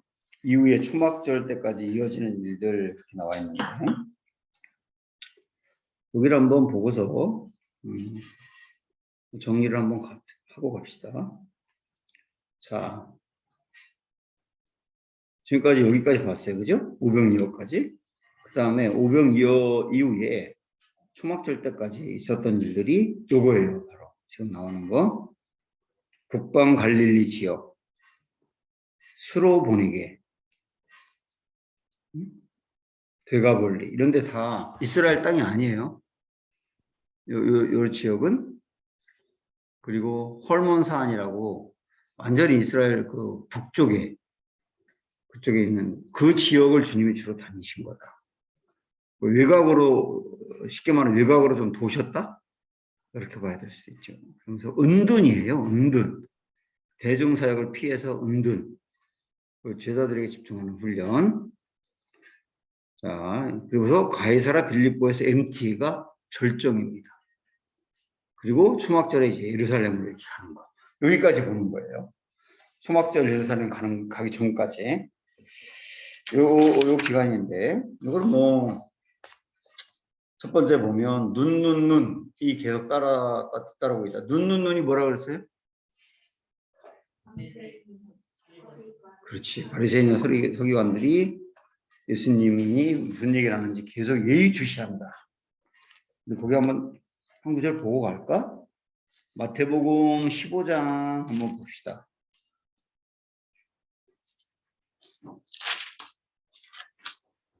마태복음 15장. 그쪽에 펴놓으세요. 좀 이따 거기도 마태복음 쪽에 계속 볼 거니까.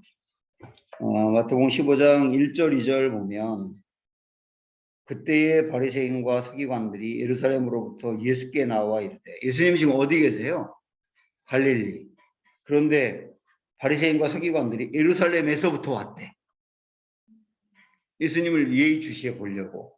이 분위기를 한번 읽어보세요. 지금 얼마나 사람들이, 종교 지도자들이 예수님을 잡으려고 하고 있는가. 그러면서 질문하는 게 뭐냐면, 당신의 제자들이 어찌하여 장로들의 전통을 범하나이까? 떡 먹을 때 손을 씻지 아니하나이까? 이러면서 율법을 지키지 않았다고 태클을 거는 거.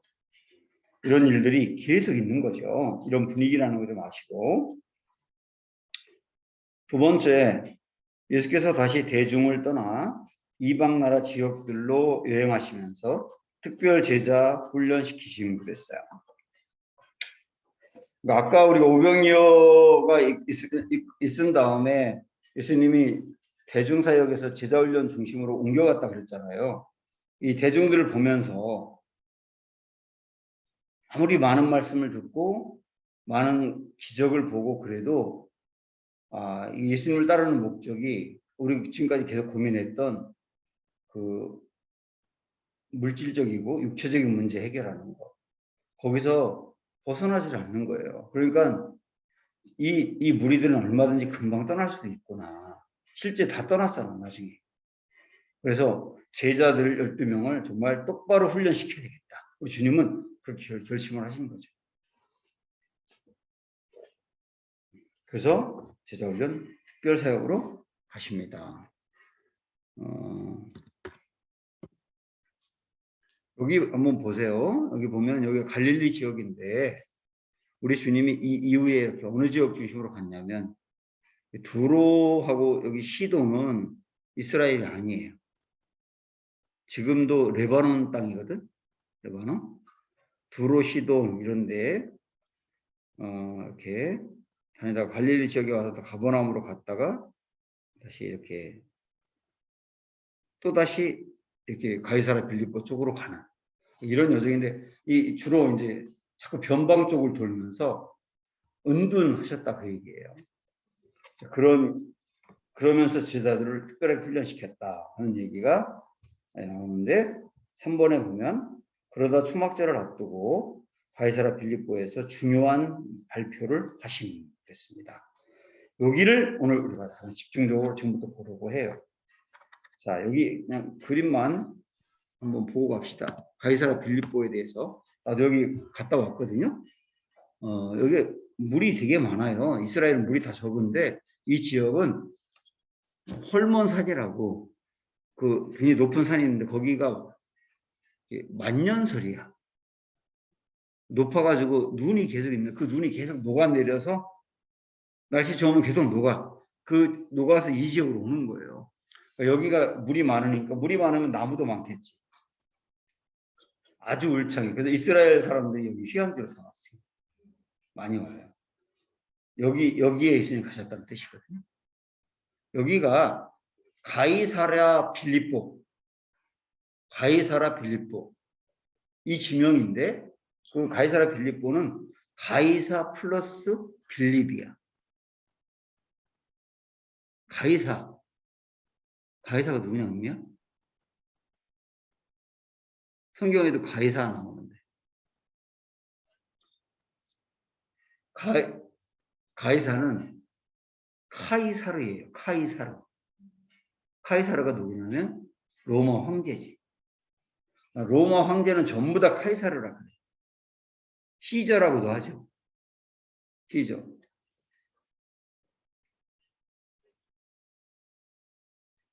그러니까 이 가이사라 빌립보는 빌립은 우리 이전에 배웠던 분봉왕 빌립이거든요. 헤롯 빌립. 그러니까 이 지역을 다스리는 분봉왕 빌립이 로마 황제에게 헌사한 도시라는 뜻이에요. 그래서 두 이름을 합쳐가지고 가이사라 빌립보거든요. 이 지역은 로마 문화가 풍겨나는 곳이에요. 로마 황제에다 바친 도시이기 때문에 로마 사람들도 많이 살았고, 그리고 로마의 문화가 형성되어 있는 곳이에요. 이곳에 예수님 오신 거예요. 그 생각을 하면서 여기 그림을 한번 보세요. 물이 많죠.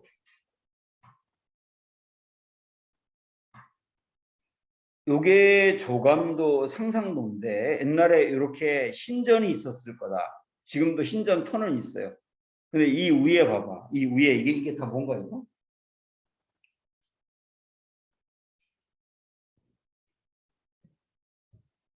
산인데 하나의 바위로 되어 있는 거야. 바위. 응? 어마어마한 바위로 되어 있다고요. 요걸 생각을 해봐요. 바위로 되어 있는 이곳을 갖고 이 지역은 로마의 문화가 풍기는 곳이다.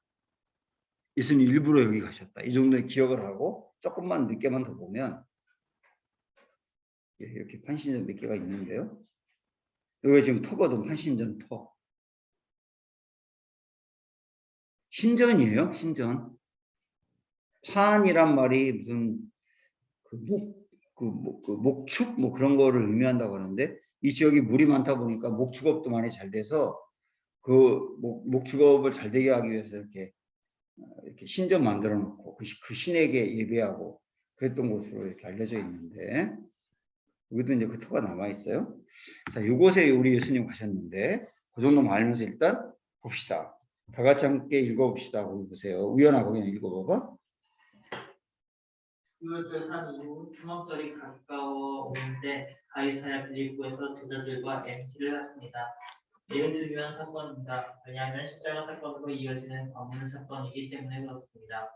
클라이맥스가 태산처럼 다가오는 것이 비로소 보이는 시점입니다. 예수께서는 예루살렘으로 올라가시기 전 앞으로 예루살렘에서 일어날 일을 예고하시려 합니다. 자, MT를 계획하신 예수님 나오는데 예수님이 여기로 가신 중요한 이유는 중대 발표를 하려고 해요. 여기에서 중대 발표. 그 중대 발표가 뭐냐면 이게 지금 시기로 보면 지금 예수님이 돌아가시기 얼마 전쯤이죠, 이때가?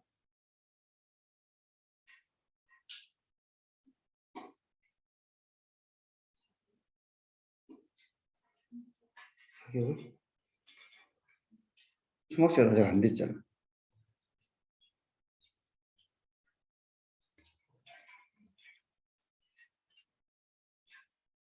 우리 6월절로 한번 따져봐.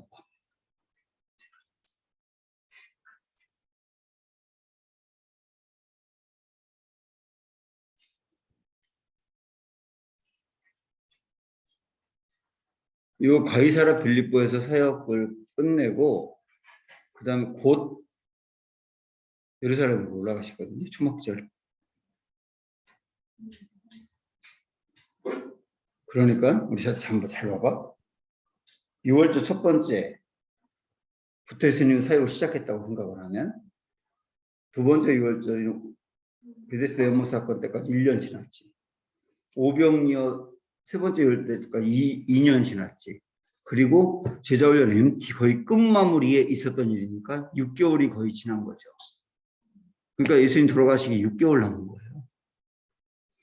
그때까지 예수님은 십자가에 돌아갈 때까지 말씀 안 하셨어요. 제자들에게 얘기 안 했어요. 그러다가 이때 제자들에게 돌아가실 것과 부활에 대해서 얘기를 하세요. 그 장소로 여기를 선택하시고. 그 장소로. 이렇게 좀 보는 게 어떨까 싶은데 여기 내가 우리 성지순례 가서도 이 지역에서 하룻밤 여기 갔다 온 다음에 묵고 그 다음에 주일날이었기 때문에 주일날 거기서 예배를 드렸었거든요. 성지순례 가서. 그래서 우리 어제 갔던 가이사라 빌립보 생각을 해보자. 왜 예수님이 여기에 오셔서 십자가에 돌아가실 걸 말씀하셨을까? 자, 생각을 해보면 가이사라 빌립보는 로마 문화가 풍기는 곳이라고 그랬어요. 로마 문화. 거대한 바위가 있고 그 거대한 바위가 로마를 상징하는 거예요. 거기서 제자들이 그 지역을 갔을 때 갈릴리 촌 사람들이 그 로마 문화가 있는 그곳을 갔을 때 눈이 번쩍 띄었겠지. 와, 어마어마하다. 건물이 어마어마하고 와 이거 굉장하다. 마치 시골 촌에 살다가 내가 처음 서울에 갔을 때 막 버스 뒤에서 그 서울 모습 보면서 너무 막 와 그러니까 우리 형이 창피해가지고 얘기하지 말라고 그랬는데 그런 분위기. 그 로마의 문화에 압도되어 있는 분위기에서 딱 압도되어 있는 분위기에서 나는 십자가에 못 박혀 죽을 거다. 내가 가는 길은 십자가 못 박혀 죽는 길이다. 너희가 보는 건 이 화려한 거다. 이 화려한 이걸 보면서 내가 가는 십자가의 길들을 따를 수 있겠냐? 아니면 너희는 이 화려한 이것을 추구하고 날 따르는 거 아니냐? 최고로 화려해 여기가. 그런데 예수님 가려고 하는 길은 죽음의 길이에요. 제자들이 두 가지를 보여주는 거예요.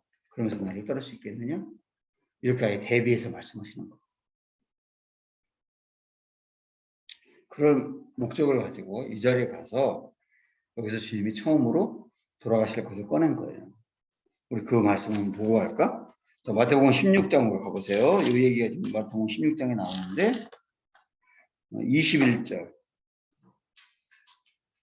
21절 보면 이때로부터 예수 그리스도께서 자기가 예루살렘에 올라가 장로들과 대제사장들과 서기관들에게 많은 고난을 받고 죽임을 당하고 제3일에 살아나야 할 것을 제자들에게 비로소 나타내시니 처음 얘기했다는 거죠. 이 지역에서 예수님 돌아가실 것에 대하여. 자, 이런 목적으로 우리 주님 올라가셨는데 요 가이사라 빌립보에서 있었던 일들은 굉장히 여러 가지로 우리 신학적으로 꼭 정리해야 될 이야기들을 이 지역에서 알려주고 있어요. 지금부터 몇 가지 중요한 이때 당시 있었던 주제들을 한번 나누겠는데 우선 여러분 이제 이런 말 잘 들어보지 않았겠지만 신학적으로 이런 얘기를 한번 생각을 해보세요. 예수님이 누구냐에 대해서 다루는 이야기를 기독론이라고 그래. 기독론. 기독이라는 말이 그리스도죠. 그리스도가 기독이잖아요. 기독교가 그리스도교니까. 그러니까 그리스도가 누구냐를 다루는 게 기독론이거든. 그런 얘기를 여기서 해요. 그 다음에 교회가 어떤 것이냐를 다룬 교회론. 종말이 어떤 것이냐를 다룬 종말론. 이 이야기들을 여기서 다 쏟아내시는 거예요. 정말 중요한 주제들을. 그것을 하나하나 배우려고 하는 거예요, 지금. 제일 먼저, 기독론 문제. 기독론 문제. 예수 그는 누구인가? 라고 하는 문제인데요. 자, 16장 13절부터 한번 보세요.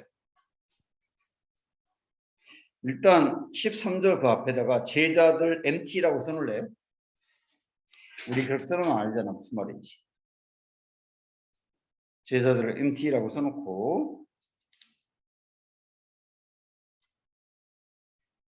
예수께서 빌립보 가이사라 지방에 이르러 가이사라 빌립보 가이사라 다 이게 같은 말입니다. 제자들에게 물어 이르시되 사람들이 인자를 누구라 하느냐 이르되 더러는 세례 요한 더러는 엘리야 어떤 이는 예레미야나 선지자 중에 하나이다 이르시되 너희는 나를 누구라 하느냐. 진지하게 물으세요. 제자들에게. 야, 너희는 나를 누구라고 생각하니? 내가 누구라고 너희는 나를 믿고 있니? 이렇게 묻는 거죠.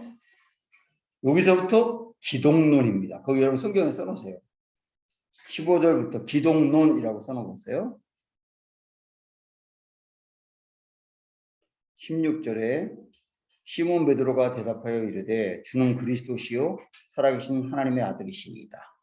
여기에 예수님에 대해 세 가지 고백이 나와. 첫째,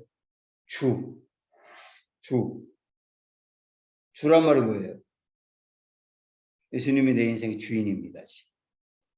그 다음에 그리스도. 예수님은 내 인생의 왕입니다. 그런 얘기죠. 그 다음에 하나님의 아들이라는 말은 뭐예요? 곧 하나님입니다. 이 세 가지를 고백을 한 거예요, 베드로가. 너희 나를 누구라고 생각하냐 그러니까 예수님이요, 내 인생의 주인이요, 그리고 왕이요, 그리고 하나님입니다. 정말 고백을 잘한 거죠. 이걸 통하여 이걸 들으신 다음에 예수님께서 17절에 예수께서 대답하여 이르시되 바요나 시몬아 내가 복이 있도다. 이를 내게 알게 하니는 혈육이 아니요 하늘에 계신 내 아버지니라. 잘했다고 칭찬하면서 내가 나를 그렇게 고백한 것은 하나님이 너에게 그 믿음을 줬기 때문이야. 정연이가 우리 예수님 누구냐고 물어봤을 때 예수님 내 인생의 주인이고요. 그리스도 왕이고 하나님입니다라고 고백하는 것은 정연이가 보고 배우고 느끼고 결단한 게 아니라 하나님이 정연이 마음에 이 믿음을 준 거다. 이렇게 예수님을 고백한다는 것은 100% 구원받은 거다. 이렇게 말할 수 있는 거죠. 자, 여기서 우리 예수님이 누군지에 대해 정리가 됐죠. 이게 뭐라고요? 기독론. 그 다음에 그리스도는 그러면 그리스도가 누군지를 이렇게 예수님이 누군지를 얘기했으니까 그러면 예수님은 무슨 일을 할 것이냐라고 하는 예수님의 직임이라고 하는 문제를 한번 생각을 해봐요. 그리스도의 사역이라고 말해도 돼요. 먼저 그리스도는 누구냐를 예수님은 누구냐를 살펴봤고 예수님은 그러면 무슨 일을 할 거냐라고 하는 사역을 보면 아까 우리가 본 것처럼 21절 다시 보면 예수님은 무슨 일을 할 거냐? 죽임을 당할 거다. 십자가에 돌아갈 거다. 그리고 부활할 거다. 예수님의 십자가와 부활에 대해서 얘기를 하셨어요. 그래서 예수님이 누구냐 할 때 예수님은 나에게 주요 그리스도요 하나님입니다. 그런데 그 예수님은 무슨 일을 할 거냐? 십자가에서 나를 위해 돌아가시고 부활하실 겁니다.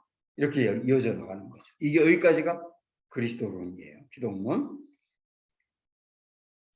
두 번째 18절부터 여러분 성경에 교회론이라고 써놔보세요. 교회론. 자, 18절에 또 내가 내게 이르노니 너는 베드로라. 내가 이 반석 위에 내 교회를 세우리니 음부의 권세가 이기지 못하리라 그랬어요. 이 부분에서 천주교는 여기서 이 반석이라는 말을 베드로로 해석을 해요. 천주교에서는. 그래서 베드로 위에 교회를 세운다고 그래가지고 베드로를 일대 교황이라고 그래요. 천주교는. 여러분 이걸 구분할 줄 알아야 되기 때문에 내가 하는 얘기예요. 그런데 여기서 말하는 이 반석이라고 하는 것은 바로 이걸 얘기하는 거야. 우리 앞에서 봤던 이 반석 보이시죠? 아까 내가 이게 통으로 반석으로 되어 있다고 그랬죠. 이걸 이렇게 주님 말씀하시면서 이 반석 위에 내가 교회를 세울 거야. 그러면 여기서 말하는 반석은 뭐냐면 지금 이곳이 로마 문화가 물씬 풍기는 곳이라고 그랬죠. 여기서 말하는 이 반석은 로마를 말해요. 봐라, 앞으로 로마 위에 교회를 세울 거야. 이렇게 말한 거예요. 그러니까 이 반석을 뭐로 해석하느냐에 따라서 엄청 다른 거예요. 천주교에서는 이걸 베드로로 해석해가지고 베드로가 일대 교황이라고 말하는데 예수님 그런 게 아니다. 이 반석은 로마 위에 교회를 세우겠다는 뜻이다. 그리고 음부의 권세가 라고 말했잖아요. 음부의 권세도 로마를 말하는 거예요. 로마의 권세가 교회를 이기지 못하리라. 무너뜨리지 못하리라. 교회가 결국 로마를 무너뜨리리라. 이런 말씀이거든요. 이 말씀대로 됐어요, 안 됐어요? 됐잖아요. 그래서 이 반석을 그렇게 해석하는 게 좋고, 또 하나는 이 반석을 반석 같은 고백이라고 표현도 해. 반석 같은 고백. 반석 같은 고백이 뭐냐면 아까 베드로가 했던 고백, 주는 그리스도시요 살아계신 하나님의 아들이십니다라고 하는 이 반석 같은 고백 위에 내가 교회를 세울 거야. 교회라고 하는 것은 어떤 곳이냐? 예수님을 그렇게 고백하는 곳이야. 이런 의미도 있죠. 여러분 이해가 되세요? 이 부분 되게 중요한데. 의원이 한번 설명해 줄래 지금? 요 이야기? 이 이야기가 무슨 의미인가? 이 반석 위에 내 교회를 세우리니 음부의 권세가 이기지 못하리라. 천주교에서는 어떻게 생각해? 베드로 반석을 베드로로 이해한다는 거지. 그러다 보니까 베드로를 일대 교황으로 생각을 해요. 그 말은 뭐냐면 베드로를 일대 교황으로 생각한다는 얘기는 일대 교황부터 쭉 2대, 3대, 4대 지금까지 내려오잖아. 그 교황이 교회의 중심이 된다는 뜻이에요. 그래서 그 다음 19절을 보면 내가 천국 열쇠를 내게 주리니 이걸 베드로라고 이해를 한 거거든요. 천주교는 내가 땅에서 무엇이든지 매면 하늘에서도 매일 것이요 땅에서 풀면 무엇이든지 하늘에서도 풀리리라 이렇게 얘기해서 그래서 베드로가 천국의 열쇠를 가지고 천국을 들여보내기도 하고 못 들어가기도 할 수 있다고 생각을 한 거예요. 그러니까 교황이 그런 역할을 한다고 생각하니까 나중에 중세시대 때 교황들이 어떻게 했느냐면 천국 보내고 안 보내고 교황이 결정하는 거예요. 응? 이 말씀 때문에 천국의 열쇠를 내게 준다고 했으니까 너라고 하는 게 베드로라고 이해를 하니까 교황이 천국의 열쇠를 갖고 사람을 천국으로 보낼 수도 있고 안 보낼 수도 있다고 그랬거든요. 그러니까 교황이 어떻게 했느냐면 면죄부를 판매하면서 이거 사는 사람 천국 갈 것이고 이미 죽은 사람도 이거 사면 그 사람도 천국으로 다시 갈 수 있어. 이렇게 해가지고 면죄부 엄청 팔아가지고 돈을 벌었잖아요. 이것 때문에 루터가 종교개혁을 한 거잖아. 그러니까 천주교가 굉장히 오류를 범하는 게 이 반석을 베드로로 이해하는 거다. 교황으로 이해하는 거다. 그게 아니다. 그러면 이 반석이 뭐라고 하면 왜 로마라는 거냐면 이 지역이 지금 로마 문화가 물씬 풍기는 곳이기 때문에 그래서 이 반석은 로마를 상징합니다. 예수님이 이곳에 오신 이유가 있는 거죠. 그러니까 천국의 열쇠는 어디에 줬다고 하는 얘기냐면 교회에 줬다는 뜻이에요. 그 말은 뭐냐면 천국을 갈 사람들은 교회를 통해서 예수님 만나 가게 하겠다는 뜻이지. 그렇죠? 이해가 그렇게 되는 거란 말이에요.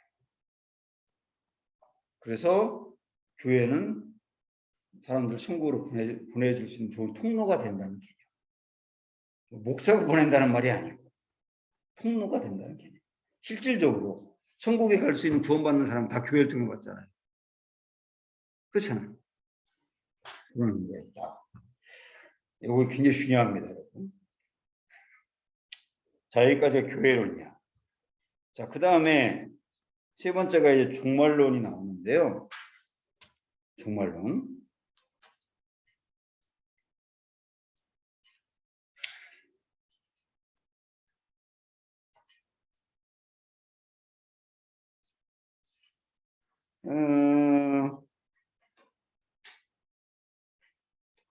이게 이제 아까 우리가 나왔던 얘기, 음부의 권세가 세상을 이기지 못하리라, 교회를 이기지 못하리라 라고 하는 것은 결국 로마 제국이 아무리 교회를 박해하고 하더라도 교회를 이기지 못하리라. 끝내 교회는 승리한다. 이걸 통하여서 요한계시록의 그 부분하고 연결이 되는 거죠. 요한계시록에도 보면 로마의 권력이 교회를 그렇게 박해했지만 끝내 교회가 승리하는 것처럼 앞으로 그렇게 될 것이다 라고 말씀하신 거다. 음부의 권세가 교회를 이기지 못하리라고 하는 것이 종말론을 얘기하고 있다. 끝내 교회는 승리한다라고 하는 것을 말하고 있다.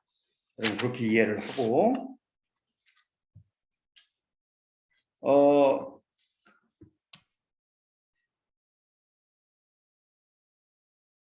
그 다음에 17장 성경으로 여러분 보면 거기에 영광스러운 모습으로 변형하시다 이거는 예수님의 모습이 여기 아름답게 변화된 변화산 이야기예요. 변화산 이야기 17장이 변화산 이야기는 우리 예수님의 모습이 산 위에 올라갔을 때 해와 같이 빛나고 옷도 빛나고 완전히 변한 건데 요 변화산에서의 모습은 앞으로 예수님이 부활 이후와 천국에서 어떤 모습을 보일지를 미리 보여준 거예요. 응? 앞으로 부활하신 예수님과 천국에 계실 예수님의 모습이 어떨지를 미리 보여주고 그걸 통하여 우리의 모습이 어떨지를 미리 보여줬다고. 그래서 17장의 이 변화산 사건은 종말에 있을 일을 우리에게 미리 보여준 거다. 여기까지가 종말론이란 말이에요.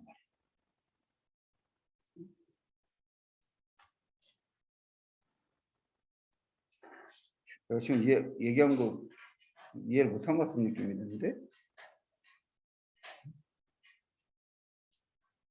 다시 한번 정리.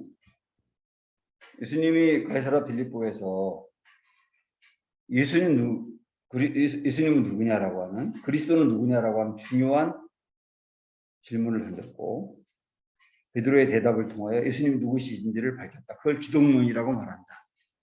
그리고 예수님 하실 사역은 십자가에 돌아가시고 부활하는 거다. 그리고 거기서 교회가 어떤 곳인지를 교회론을 밝혔다. 지금까지 얘기하는 거. 또 하나 밝힌 게 종말에 대해서 밝혔다. 예수님이 마지막 로마의 권세가 교회를 해하지 못하리라. 그걸 통하여 요한계시록에 있을 일을 미리 이렇게 보여주었고 그 다음에 예수님이 그 다음 이야기인 변화산에서 변화된 모습을 통하여 부활하신 예수님의 모습이 이와 같을 것임을 그리고 부활할 우리들의 모습도 그와 같을 것임을 미리 보여준 거다. 이걸 종말론이라고 말한다. 그래서 우리는 궁금해할 수 있죠. 우리가 나중에 부활하고 난 다음에 어떤 모습일까? 예수님의 이 모습이 우리의 모습일 거예요. 예수님의 이 모습이. 자, 그렇게 정리할 수 있다. 이렇게 하면 돼요. 정리가 됐죠?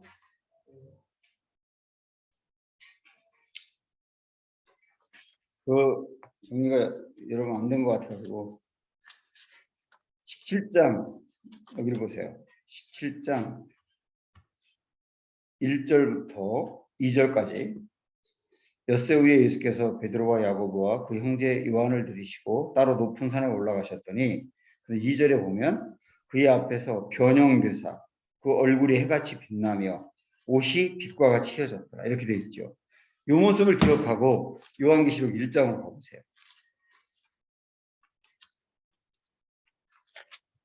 요한계시록 1장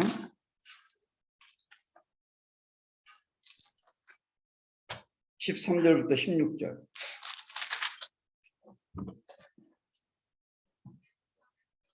13절부터 16절. 은미야, 거기 읽어봐봐. 13절부터.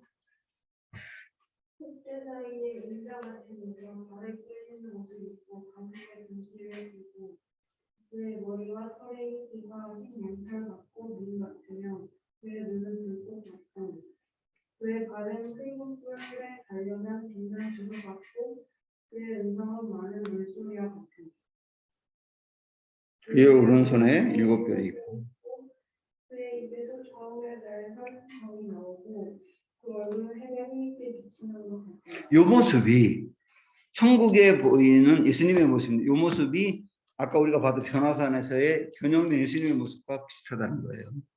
그래서 변화산에서 보였던 그 예수님의 모습은 앞으로 천국에 있을 예수님의 모습을 미리 보여준 거다. 그게 종말론이라는 얘기예요. 그런 의미에서 우리의 모습도 앞으로 예수님의 모습처럼 이렇게 변화될 거다 라고 하는 거 보여주었다. 여기까지 듣고 그 다음에 MT 그 이유 볼게요. 제자들은 가이사랴 빌립보 변화산 근지에서 특별한 경험들을 했습니다. 병을 고치시고 물 위를 걸으시는 이적들과 다른 경험이었습니다. 그러나 무엇보다 제자들을 흥분시킨 것은 아싸 드디어 예루살렘으로 올라가는구나 라고 하는 거였어요. 제자들의 콧구멍이 벌렁거리는 모습이 보이시나요? 그랬는데 자 보세요. 이 분위기가 어땠냐면 예수님이 내가 십자가에 못 박아 죽고 부활할 거야. 이 얘기를 하셨어요. 그리고 예루살렘으로 올라가는 분위기거든요. 그 말은 죽으러 올라가는 거잖아, 이제. 그런데 이 분위기에서 제자들은 어떤가? 여러분 책에 제자들의 분위기, 몽몽몽몽 그러고 가로가 있는데 동상이몽이라고 써놔보세요. 동상이몽. 그 무슨 말이에요? 각각 딴 생각한다는 거예요. 예수님은 죽으러 올라간다 그러는데 제자들은 어떤 분위기냐면 야 드디어 예수님 임금 되시나 봐. 그래서 동상이몽인 거예요. 그래가지고 올라가면서 18장 마태복음 18장 보면 조금만 더 집중해봐. 18장 1절부터 보면 그때의 제자들이 예수께 나와 이르되 천국에서는 누가 크니까? 이 말은 뭐냐면 우리 중에 누가 제일 큰 사람이 될까요? 이런 얘기거든요. 결국은 이런 분위기라고 제자들의 분위기가. 그 다음에 20장으로 좀 넘어가 보세요. 20장 17절. 예수께서 예루살렘으로 올라가려 하실 때에 12 제자를 따로 데리시고 길에서 이르시되 오라 우리가 예루살렘으로 올라가느니 인자가 대제사장들과 서기관들에게 넘겨지매 그들이 죽이기로 결의하고 이렇게 나오죠. 나 죽을 거야 라고 말씀하시는데 20절 보면 그때의 세베대의 아들의 어머니가 그 아들들을 데리고 예수께 와서 절하며 무엇을 구하니 예수께서 이르시되 무엇을 원하느냐 이르되 나의 두 아들을 주의 나라에서 하나는 주의 우편에 하나는 좌편에 앉혀달라고 청탁하는 거예요. 이런 분위기 지금 예수님 죽으러 올라가는데 제자들은 야 누가 오른쪽 앉지? 누가 왼쪽 앉지? 누가 영의정 되고 누가 사의정 되지? 뭐 이런 분위기. 근데 이 분위기가 언제까지 가느냐 하면 누가복음 22장에 보면 그냥 찾지 마세요. 누가복음 22장에 보면 예수님이 돌아가시기 전날 예수님이 금요일날 돌아가시잖아요. 목요일날까지 이 문제로 싸워요. 누가 높은 자리 차지할 건지. 그러니까 예수님이 지금 가는 길하고 제자들이 생각하는 길하고 너무 달랐던 거야. 이 분위기가 계속. 그 동상이몽인 거죠. 그러나 이 제자들도 결국은 변화됩니다. 네. 자, 우리 마지막으로 가버나움 본 동리로 일단 들어오심. 그래서 그거는 그냥 그래서 예수님이 이제 떠나기 위해서 원래 가버나움이 예수님이 계셨던 일종의 아지트 같은 곳이었잖아요. 그곳에 와서 짐을 쌓고 이제 예루살렘으로 떠나는 겁니다. 이제 초막절이 기다리고 있는 거죠. 여기까지 오늘 사역 전체 정리했어요. 위원이가 마지막 읽어줘봐. 두 번째 유월절 이후 생긴 이슈 역시 예수께는 누구인가였습니다. 예수님은 당신을 누구라고 하셨나요? 안식일의 주인 하나님이시라는 것이 있었습니다. 그 이후 계속되는 주장도 어이없는 바람뿐입니다. 죄를 사할 권세가 있고 영생을 주고 구약 성경 전체가 예수에 대한 이야기라고 하고 심판주로 올 것이라고 하고 하늘에서 내려온 만나라고 하고 내 살과 피를 먹어야 영생한다고 하고 얼마나 상대하기 어려운 존재입니까? 당시 바리새파 지도자들이 이 사실을 얼마나 힘들어했겠습니까? 그러나 그들이 성경 신학자라면 풀 수 있는 문제였습니다. 그들이 기록된 예언서에 그를 추적했더라면 훨씬 적극이 쓸수 있는데 그들은 갈릴리 예수님을 말 그대로 추적할 뿐이었습니다. 그래서 유월절 이후 계속되는 긴 갈릴리 사역 기간 동안에도 예수님 뒤만 쫓아다니며 꼬투리 잡기의 혈안이었습니다. 예수님은 이제 제자들에게 이 질문을 들이대십니다. 너희들은 나를 누구라고 하느냐? 주는 그리스도시요 살계신 하나님의 아들이십니다라고 고백은 해놓고 그것이 무슨 의미인지 말해줘도 모릅니다. 십자가, 죽음, 부활 이런 주제는 아랑곳하지 않습니다. 제사에는 관심이 없고 제밥에만 마음이 가 있습니다. 주와 드디어 예루살렘으로 간다. 얼씨구 좋다. 이 분위기입니다. 그러면서도 속으로는 말없이 신경전이 펼쳐집니다. 그런데 예수님이 왕이 되시면 누가 어떤 명태를 쓰게 되는 건지. 오랫동안 갈릴리 근처 이방 땅을 여행하시던 예수님과 제자들은 갈릴리 본 동네로 들어오셨습니다. 이제 여행 준비를 하시겠죠. 와이자표 이동 순간이 다가오고 있습니다. 아주 오랜만에 1년 반 만에 와이자표 이동해서 예루살렘으로 이제 가시고 거기서 수막절, 수전절 대중설교 하시는 얘기가 다음 주 얘기가 되겠어요.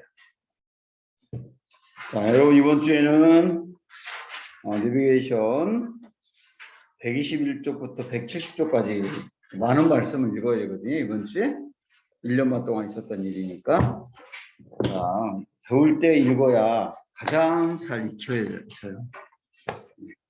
쭉 수고하고 기도합시다. 우리 하나님 아버지, 우리 예수님이 1년 반 동안 갈릴리에서 하신 사역, 예수님의 사역의 그 말씀, 기적, 그리고 오병이어 사건, 그 이후 제자훈련 MT까지 이 모든 과정들을 통하여 오늘 우리가 예수님을 어떤 목적을 갖고 따라야 하는지, 예수님을 따라서 우리가 어느 길로 가게 될 것인지 매우 깊은 말씀들을 묵상하기 원하고, 우리가 예수님을 따르는 동기와 목적이 바르게 정립되도록 또한 주님이 은혜로 함께해 주시었고, 우리 청년들도 청년의 때부터 그 부분이 선명하게 결정되도록 인도하여 주시옵소서. 한 주간 동안도 말씀 읽는 중에 또 다른 은혜가 임하기를 원하며 예수님의 이름으로 기도합니다. 아멘. 네, 수고했어요. 감사합니다.